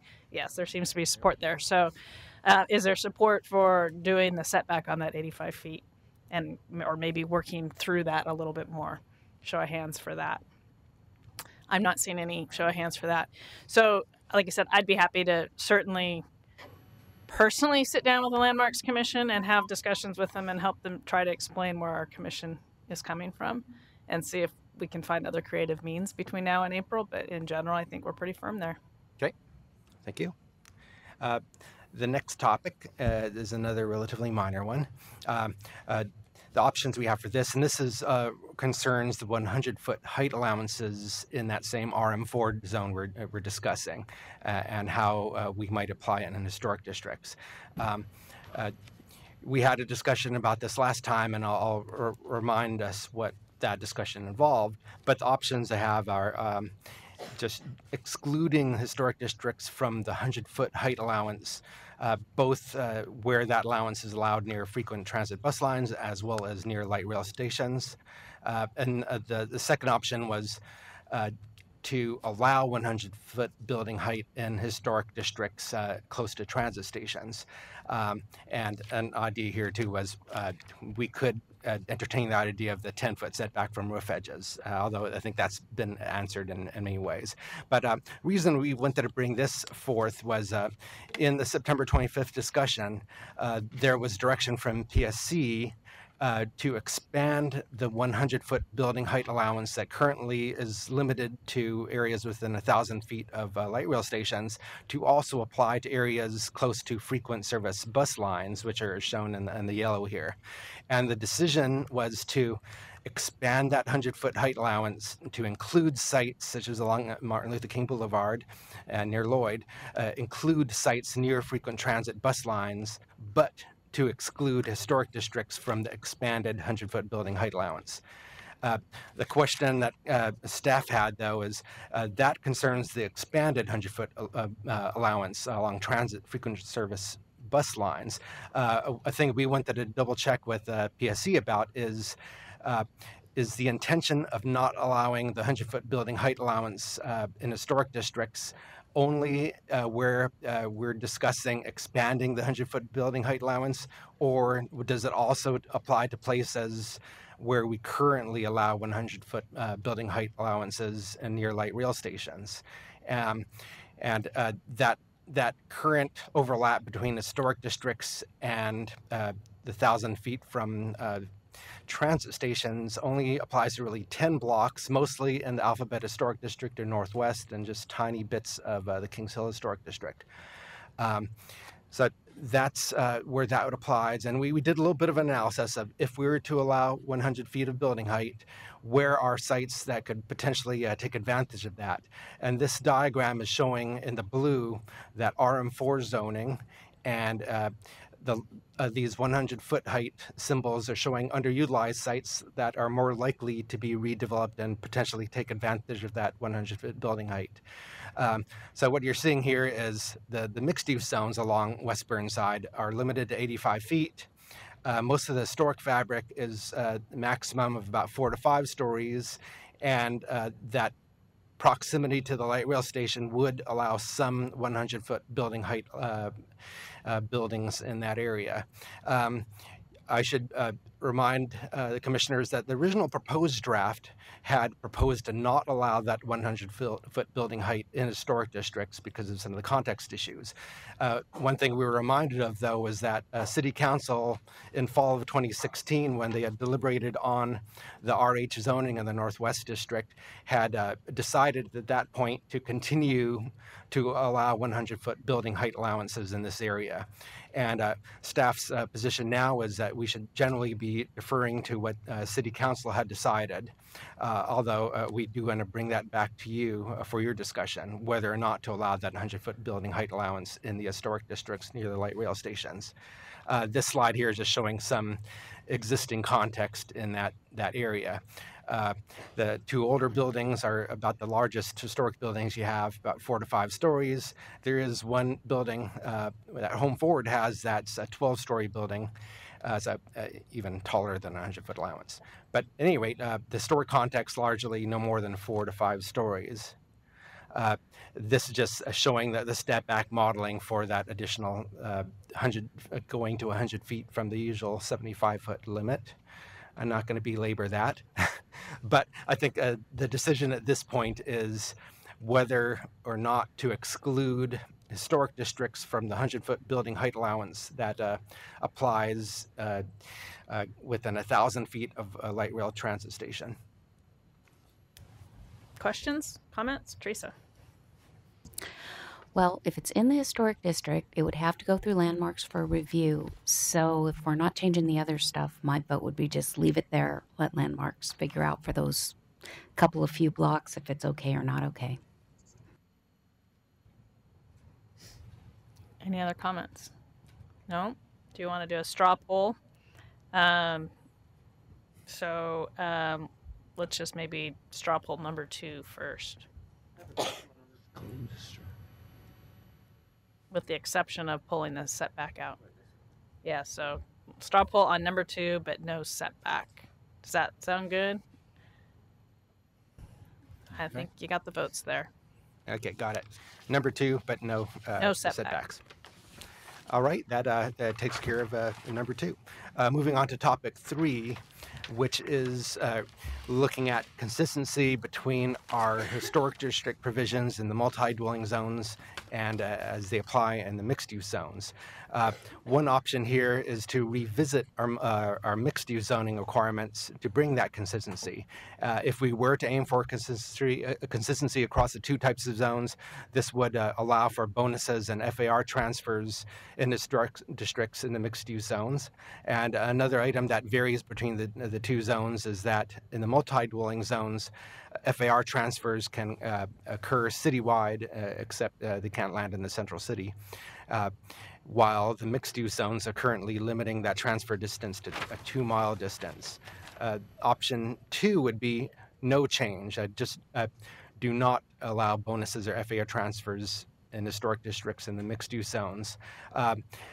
Just to highlight where we're talking about in terms of a discrepancy, the direction you provided us for the multi-dwelling zones was to not exclude historic districts from those from either the bonuses or transfers. Currently, however, in the commercial mixed-use zones, neither FAR bonuses or FAR transfers are allowed in historic districts. If you have a larger building in an historic district in a mixed-use zone, you're obligated to provide affordable housing per inclusionary housing, but you don't get any bonus scale for that. So that's something to keep in mind. One thing to be aware of too, here I'm showing in the colored scheme where we have mixed-use zones and with these boundary areas showing the historic district locations. It's not an awful lot of land that's zone mixed-use in the historic districts. It's a total of 90 acres. It's in comparison, it's more than 200 acres of multi-dwelling zoning. So the Northwest, for example, much of the district is multi-dwelling zone, but you have 21st and 23rd that have the mixed-use zoning. Another thing to be aware of is that if you were to allow bonuses in these zones, you would, in the most commonly mapped zone in those areas, the CM2 zone, you would get additional FAR going from a base of 2.5 to 1 to a bonus of a 4 to 1 FAR, but you would not gain additional height. So if you were to allow bonuses and transfers, you would still have to stick to the 45-foot height limit you have in that zone. There is a little bit of CM3 zoning on Martin Luther King Boulevard, I believe in the Boise Conservation District, and that zone does provide additional height going from 65 feet to 75 feet, but really the predominant mixed-use zoning is the CM2 zone. The decision again, and I should mention too, but the transfer distance, one reason for the allowance to allow the transfer to go citywide is that because inclusionary housing kicks in for buildings with 20 more units, the transfer allowance never occurs on top of the inclusionary housing bonus. So the transfers would pretty much happen just for smaller projects that are not subject to inclusionary housing. And because it's limited to smaller projects, the idea of allowing transfers citywide is that it expands the number of potential receiving sites, expands the marketability of transfer allowances. In the mixed-use zones, there's only one kind of transfer allowance. It's for transfers from historic properties. And bonuses, there's a fairly narrow array. There's the primary bonus is really for inclusionary housing. There's a smaller bonus for affordable commercial space. But it's really just those two. But at any rate, the options we'd like you to consider is whether, for the sake of consistency between the two types of zones, we should amend the commercial mixed-use zones to allow the bonuses and FAR transfers to occur in historic districts. And another subcomponent is bringing consistency with the citywide transfer distance for FAR transfers. Or second, a major option is don't change the mixed-use zones. Comments, discussion, Teresa? So since the theory is in the historic district, you're trying to protect the context in the historic buildings, allowing transfers out would seem to support that, because then you could transfer your stuff away from the cute little historic district.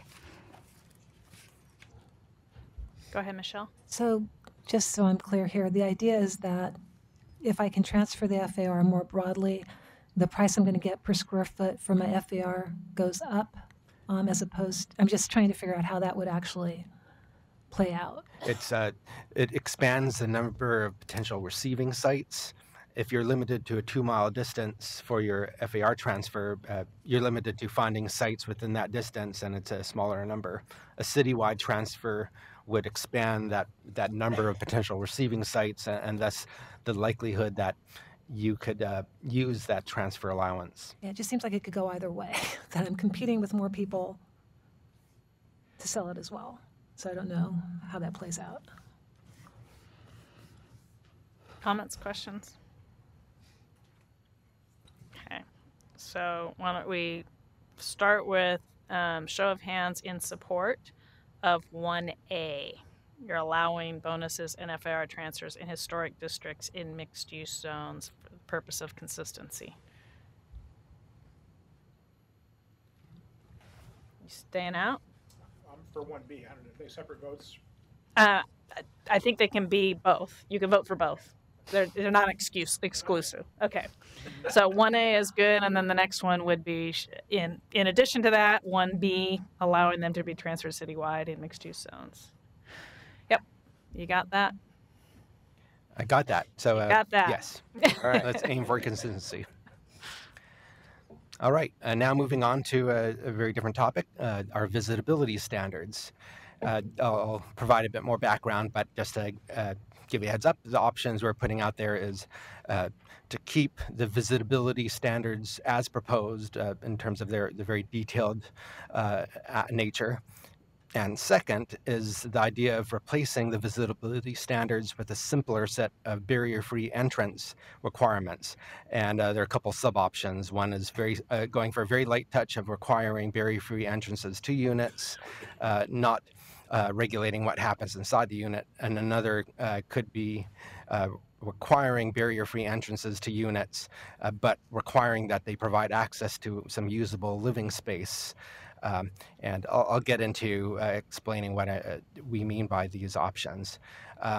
Just to remind commissioners, the visibility standards are linked to the proposals to allow greater numbers of units, moving from the unit density approach to instead scale FAR regulation of buildings with more flexibility for numbers of units. In the R2 zone, going to RM1 zone, what was proposed through this approach was that the current limit typically are limited to 2 units on a 5,000 square foot lot. The options would now allow 3 or 4 or more units on that same size site. But together with the additional units allowed was a linkage to requiring that 20% of the units, or 1 out of every 5, be designed to be at least visitable. And so this would apply in the RM1 zone. It would also apply in the higher density zones, where in some cases you get fairly high densities of townhouse type units that currently are not very visible in terms of being multi-level units. The standards, I want to highlight some aspects of the way they work. So this would trigger for development that exceeds 1 unit per 2,000 square feet of site area, and that translates to, if you're doing 3 or more units in a 5,000 square foot site, at least 1 of those units, and at the very least 1 out of every 5 units, would need to be designed to be visitable. That would require no steps between the street and the entrance. It requires some visitable living area, and then there's specific dimensions for how wide the doorways and hallways would need to be, 34 inches, and very specific dimensions for the bathrooms to ensure that they're wide enough to accommodate wheelchairs. An issue with the multi-dwelling zones, however, is that because we're proposing for this to be a mandate or requirement at certain densities, which correspond to the minimum densities in many of the multi-dwelling zones, it ends up conflicting with state limits on local preemption of the building code requirements.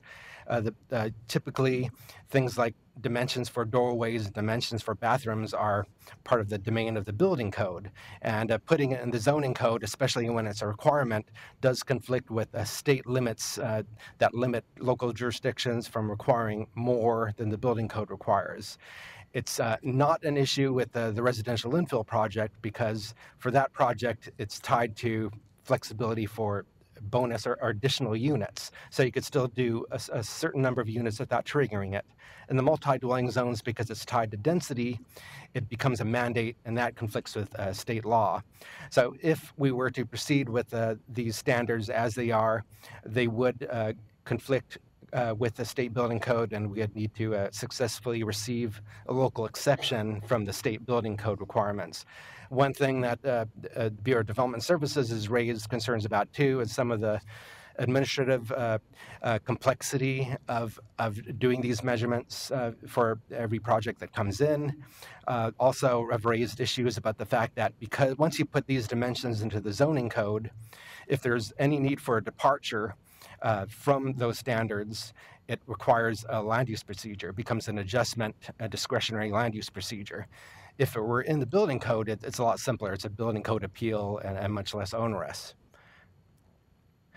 One thing that's been raised was, since we're talking about the multi-dwelling zones, would we actually have many projects that would be subject to these requirements? One thing to bear in mind is that in the multi-dwelling zones, you do have a lot of apartment-type development, and many of them are built under the commercial building code, which if you have 4 or more units in a commercial building code building, there are requirements for some level of accessibility. The issue has been is that the residential code that applies to houses, duplexes, townhouses has no requirements for any sort of accessibility feature. So the visitability standards would primarily be applying to those smaller scale housing types of residential code buildings. We're providing an exception for buildings that are built under commercial code and that are already required to provide some level of accessibility. In terms of how often you have these smaller scale housing types, including townhouses, this donut chart is showing single family houses, row houses, townhouses, duplexes, all things that are built under the residential code and have no current accessibility standards. And here you can see it's a little bit more than 3/4 of the development currently does not trigger commercial code requirements for accessibility. When you start moving up the ramp of density, you do see a greater preponderance of apartment type development that does have current accessibility standards. In the R1 zone, shifting to our new RM2 zone, a little bit more than 1/3 of the units don't currently have requirements for any accessible units. Once you get to the highest density zones, RM3 and RM4, it's a fairly small sliver of development that has no requirements for accessibility that are built under residential code. So we don't know for sure what's going to be the outcome of our zone changes or our zoning amendments, but it appears based on what's happened up to now, once you provide more allowances for higher density housing, you do get more commercial code buildings that are going to be required to the building code to have some adaptable units. What we're proposing for as an alternative, so just to summarize, current visitability standards, those very detailed requirements for doorway, hallway width, bathroom dimensions, right now they could not be adopted and be implemented without running afoul of the state building code. And they could come into play and be required, but it is dependent upon successfully receiving that local exception from the state building code. Our idea for getting around or avoiding that conflict with the state building code and simplifying administrative issues is to replace the detailed visitability standards with a simpler set of barrier-free entrance requirements. And this could either be just require barrier-free entrance to a unit. One concern being, though, is if you can get into a unit, but if all it gets you is to a stairway landing and you have to go upstairs to access any living unit and the actual living space, it's of limited use, but it would be a simple to administer zoning code requirement. Or B, if we do choose to go for the simpler set of barrier-free entrance requirements, we could include requirements that barrier-free entrance needs to provide access to some usable living space. And this could include requirements for a certain amount of living space, perhaps even a bathroom, but to avoid the conflicts with the building code, we would dispense or not include the very detailed dimensional requirements. One thing we do think the city should be working on, though, is advocating at the state level for changes to the building code and to allow for visitability standards to apply under the residential code that currently has no accessibility requirements. There is a model code provision in the international code for type C units, which are essentially visitable units, but they're currently not part of the state building code. So the follow-up could involve really working to change things at the building code level so that the requirements could be there versus in the zoning code. But two basic options: keep the visibility standards as they are, the full detail, or replace them with a simpler set of barrier-free entrance requirements. Questions? Go ahead, Michelle. Just a quick question. In terms of the advocacy at the state level, is that an advocacy that you have the option to do it, or that all jurisdictions would have to do it? I don't think we've figured that out as much. It's more either working with the state building official or with the legislature to get some clear direction. It's similar to the issue that we've run across around tiny homes, the historic conversions. So it could take a number of different ways to get at this issue, but it could just be providing enough room for local options, or approving a local option for Portland, and we just start with Portland. I did speak to Terry Whitehill, who is our building code official, and he indicated you could take either of those two approaches. You could advocate for something to apply citywide, or it could be a carve-out specific to Portland. Any other questions? Eli, go ahead. I'll say for me, this is tied in a little bit to, I think I'll probably lean towards option 2, although it's not totally defined in here whether bathrooms or living areas are required. But knowing that later on our topics, we've got exceptions for sloped sites, which I think is important to think about going ahead. But I guess I would love to get sort of a legal opinion for it's never quite made sense to me that you, as you've described it, that you can have discretion. If there's a discretionary addition that you don't have to do, then we can monkey around with building code. But if it's by right, you can't. And taking that to extreme example I would use is the one we just had there. If you can earn a 7th floor, is Portland allowed to say, well, you don't need to put an elevator to that floor and you don't need any windows on that floor?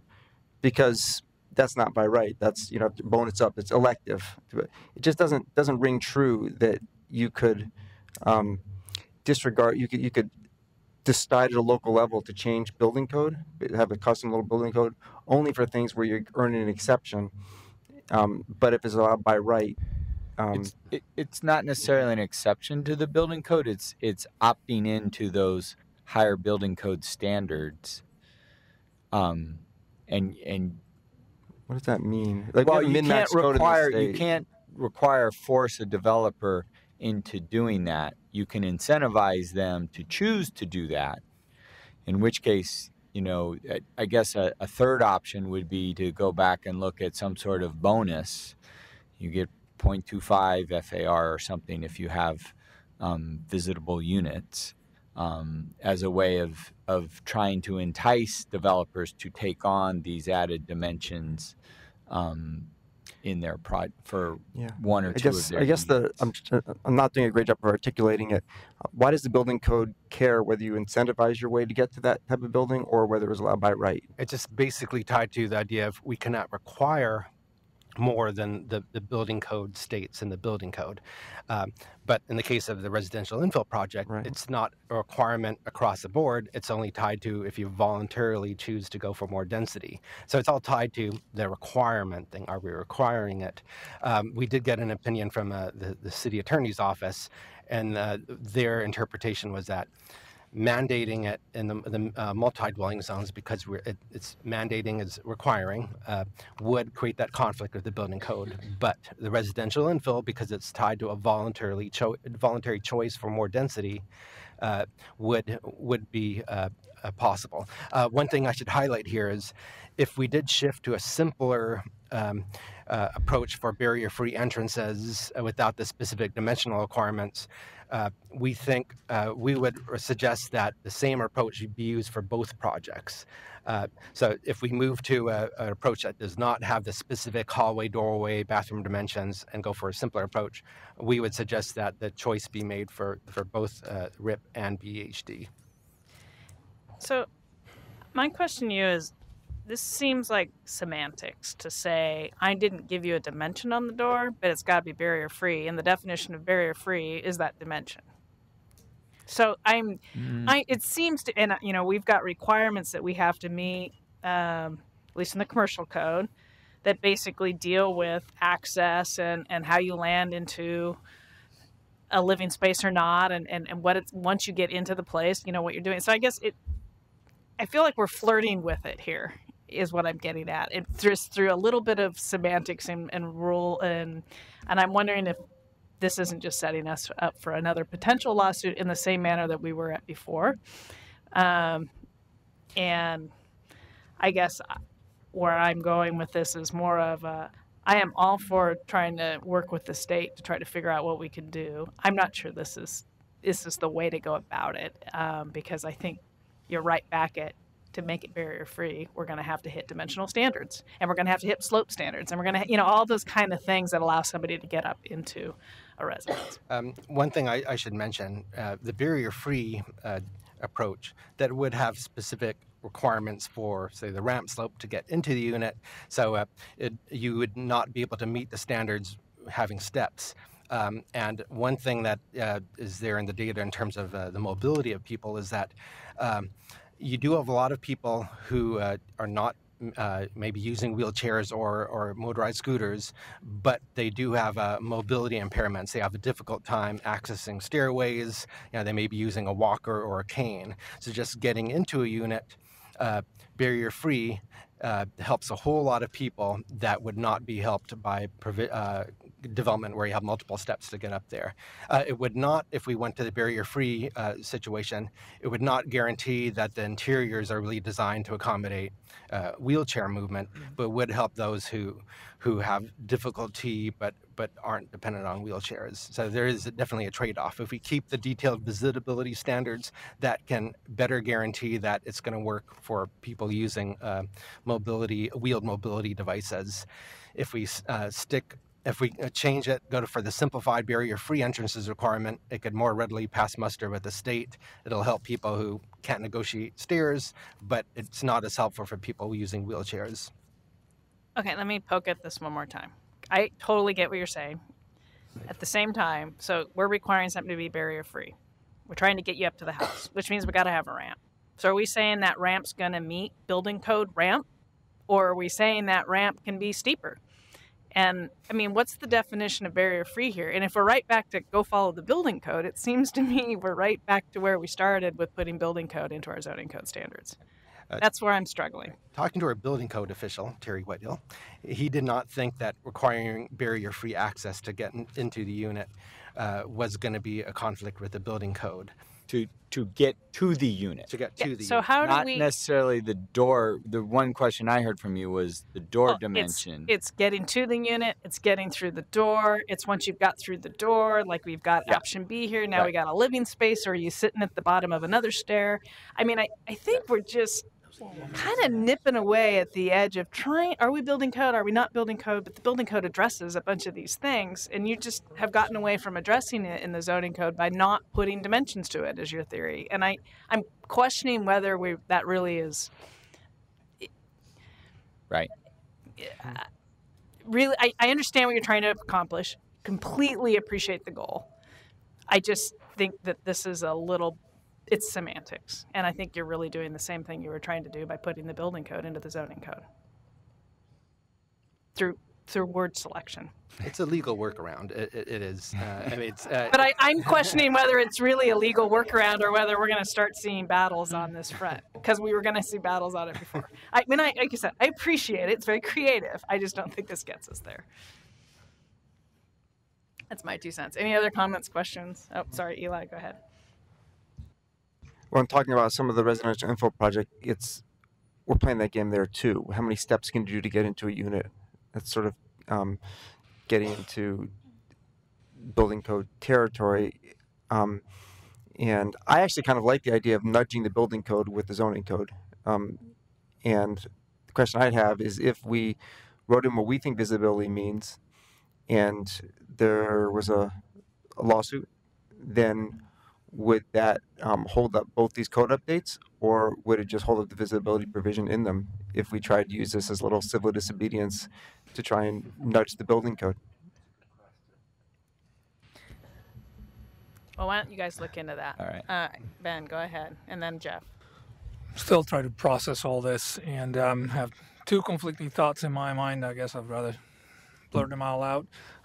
One is, I mean, I think point that Chair makes is very much valid. I think we're starting to mingle the building code and the zoning code, and it doesn't do much to provide clarity and clear direction to someone who's trying to figure out how to do this.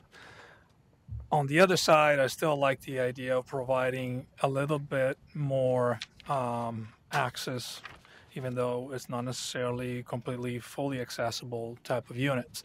It seems to me that perhaps the place where we can get the biggest bang for the buck, or we can make the biggest advancement is going from the right of way to the entrance. So some sort of barrier-free entrance, even if it's with a steeper ramp than the 8%, maybe we go to 10%,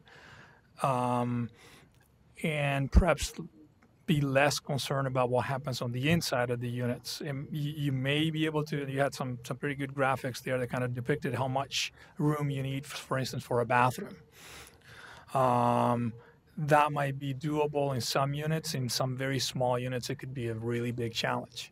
And also, if I recall, we would still be allowing multiple level units. So we're still talking about getting perhaps more accessibility to some part of the unit, but not necessarily to all. But it seems to me that once you're at the threshold at the entrance of the unit, that creates more access to a whole lot of broader spectrum of the population, perhaps not the wheelchair, but all sorts of mobilities. And then there's things that you can do. There's stair lifts and things like that you can retrofit a unit with, perhaps later in time. But it seems to me the bigger jump is going from the right of way to the front. And I really like the idea of not getting into conflicts with the building code. And so just for that clarity's sake, we can keep advocating for this, but that seems to be almost like a happy medium. Jeff?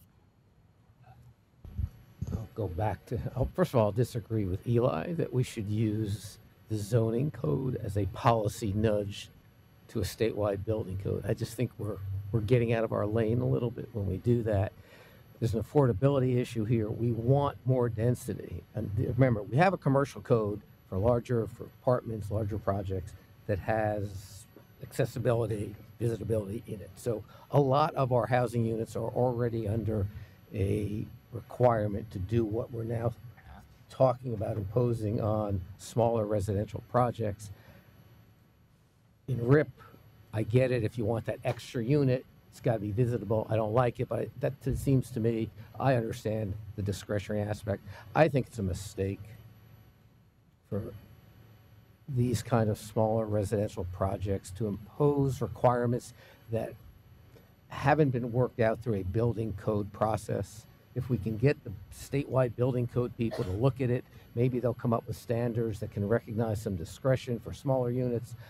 I don't know what the outcome will be, but I wish we could completely pull the visibility standard out at this point, because we're adding cost, we're adding uncertainty to what are ultimately smaller residential projects. And I don't think we've got a sound enough program to say, yeah, it's worth creating more uncertainty, it's worth creating more cost, it's worth damaging affordability.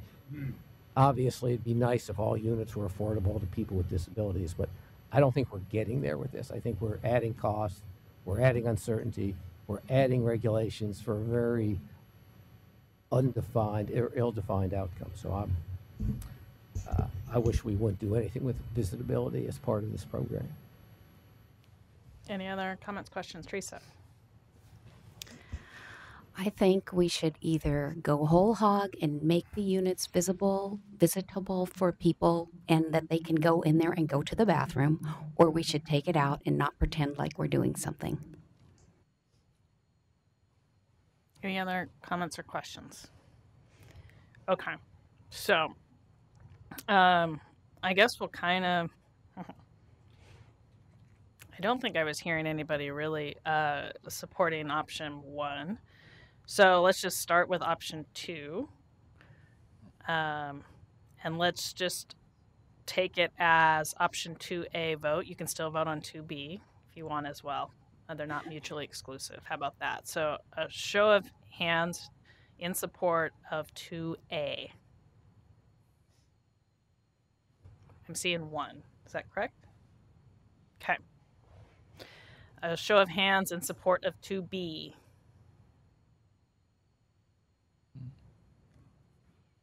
I'm seeing 3. Show of hands for dropping visitability standards from the package.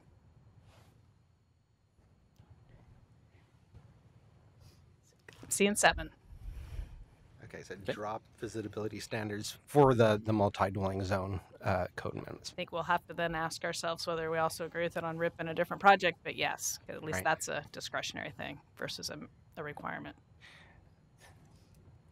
All right, that actually provides an answer for the Yeah, next two it ones. does, doesn't it? I'll leave it. There are a couple items that the RIP may have to follow up with you on because things we're talking about is there's one that was intended to bring closer alignment between the zoning code standards and the building code for slope, and then an idea of providing exemption for sites raised above sidewalk level beyond a certain distance because of some of the cost. But we won't have those requirements for the multi-dwelling zones, so it's really not an issue. Okay. Any other things you want to add on there? Well, I'll just add that we'll keep sort of this package and look at how we can promote these issues through a separate forum, whether it's lobbying the state building code official or be working with the housing advocates to get changes to the building code or get us an exemption that allows us to do these sorts of things. Well, is there a way to recast this as an incentive somewhere in this package? We could look at that, yeah, if people are interested in. I'd be interested in hearing ideas around that. Okay. Any further comments or discussions? And if not, I'll just take a show of hands to see who supports that. I'm not seeing anybody kind of. Okay, go ahead, Teresa. I just think we really need to support disabled elderly access. We potentially will all be there one day. We hope we live that long.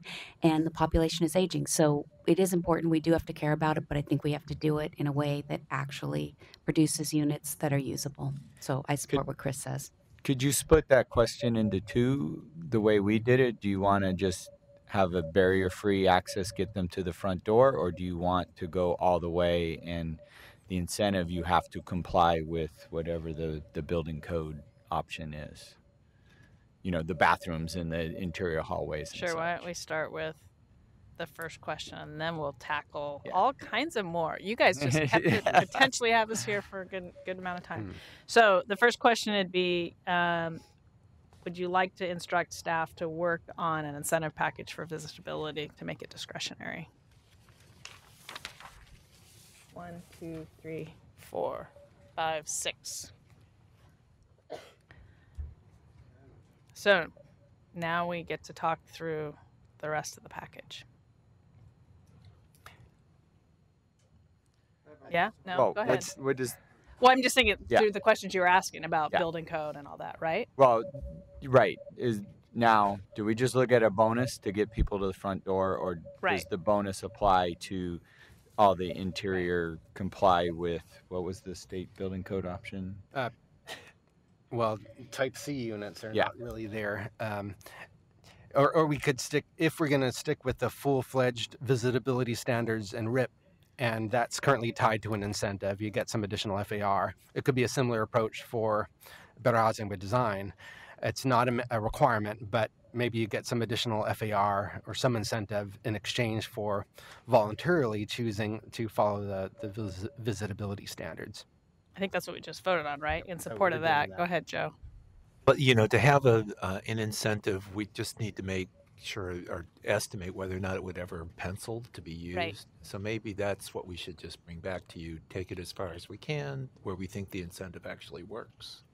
I'm not sure what we're really going to find. Well, to part of that, though, you need to know, do we just care if the incentive gets us to the front door, or do we care whether the incentive gets us, because there's going to be costs associated with whether there's bathroom use or living room use. I think what Joe's saying is that we could look at both and look at what the break point is in terms of the financial return or what the incentive would have to be, and then we can bring back both options. And when you voted on it before, it was more for getting farther. So if there's an incentive that works, we'll show you that whole package. If we don't find one, then we'll show you that too. Okay, Eli, go ahead. I guess on follow-up, it might be helpful to understand in what percentage of projects the commercial building code will already apply in these zones, because that already has accessibility requirements baked into it. Do you already know the answer to that? Well, that was these donuts. Yeah, it's once you're moving into the RM2 zone, just a little bit over 1/3 of the units are built under residential codes. Almost 2/3 of units are built under typically their apartments, typically built under the commercial code, which do include requirements for at least adaptable type units. So moving more density typically in our zoning translates to more commercial code buildings that are subject to type A, type B adaptable unit requirements. Okay, so if we do explore incentives, it's really just looking at that 1/4 to 1/3 of the donut, where the other areas it's already required. Correct. You should go do your research, but I'm sitting here pondering the expense question, and once you get inside, it seems to me the only expense we're talking about is square footage. You need a little bit more area to turn around. Your expense in visitability is getting to the front door and through it, for whatever that's worth. Right, and layout and. I mean, there's a layout, but I mean, the cost of the layout, except perhaps in a townhome situation, But that's where this applies most. Understand that, but there's.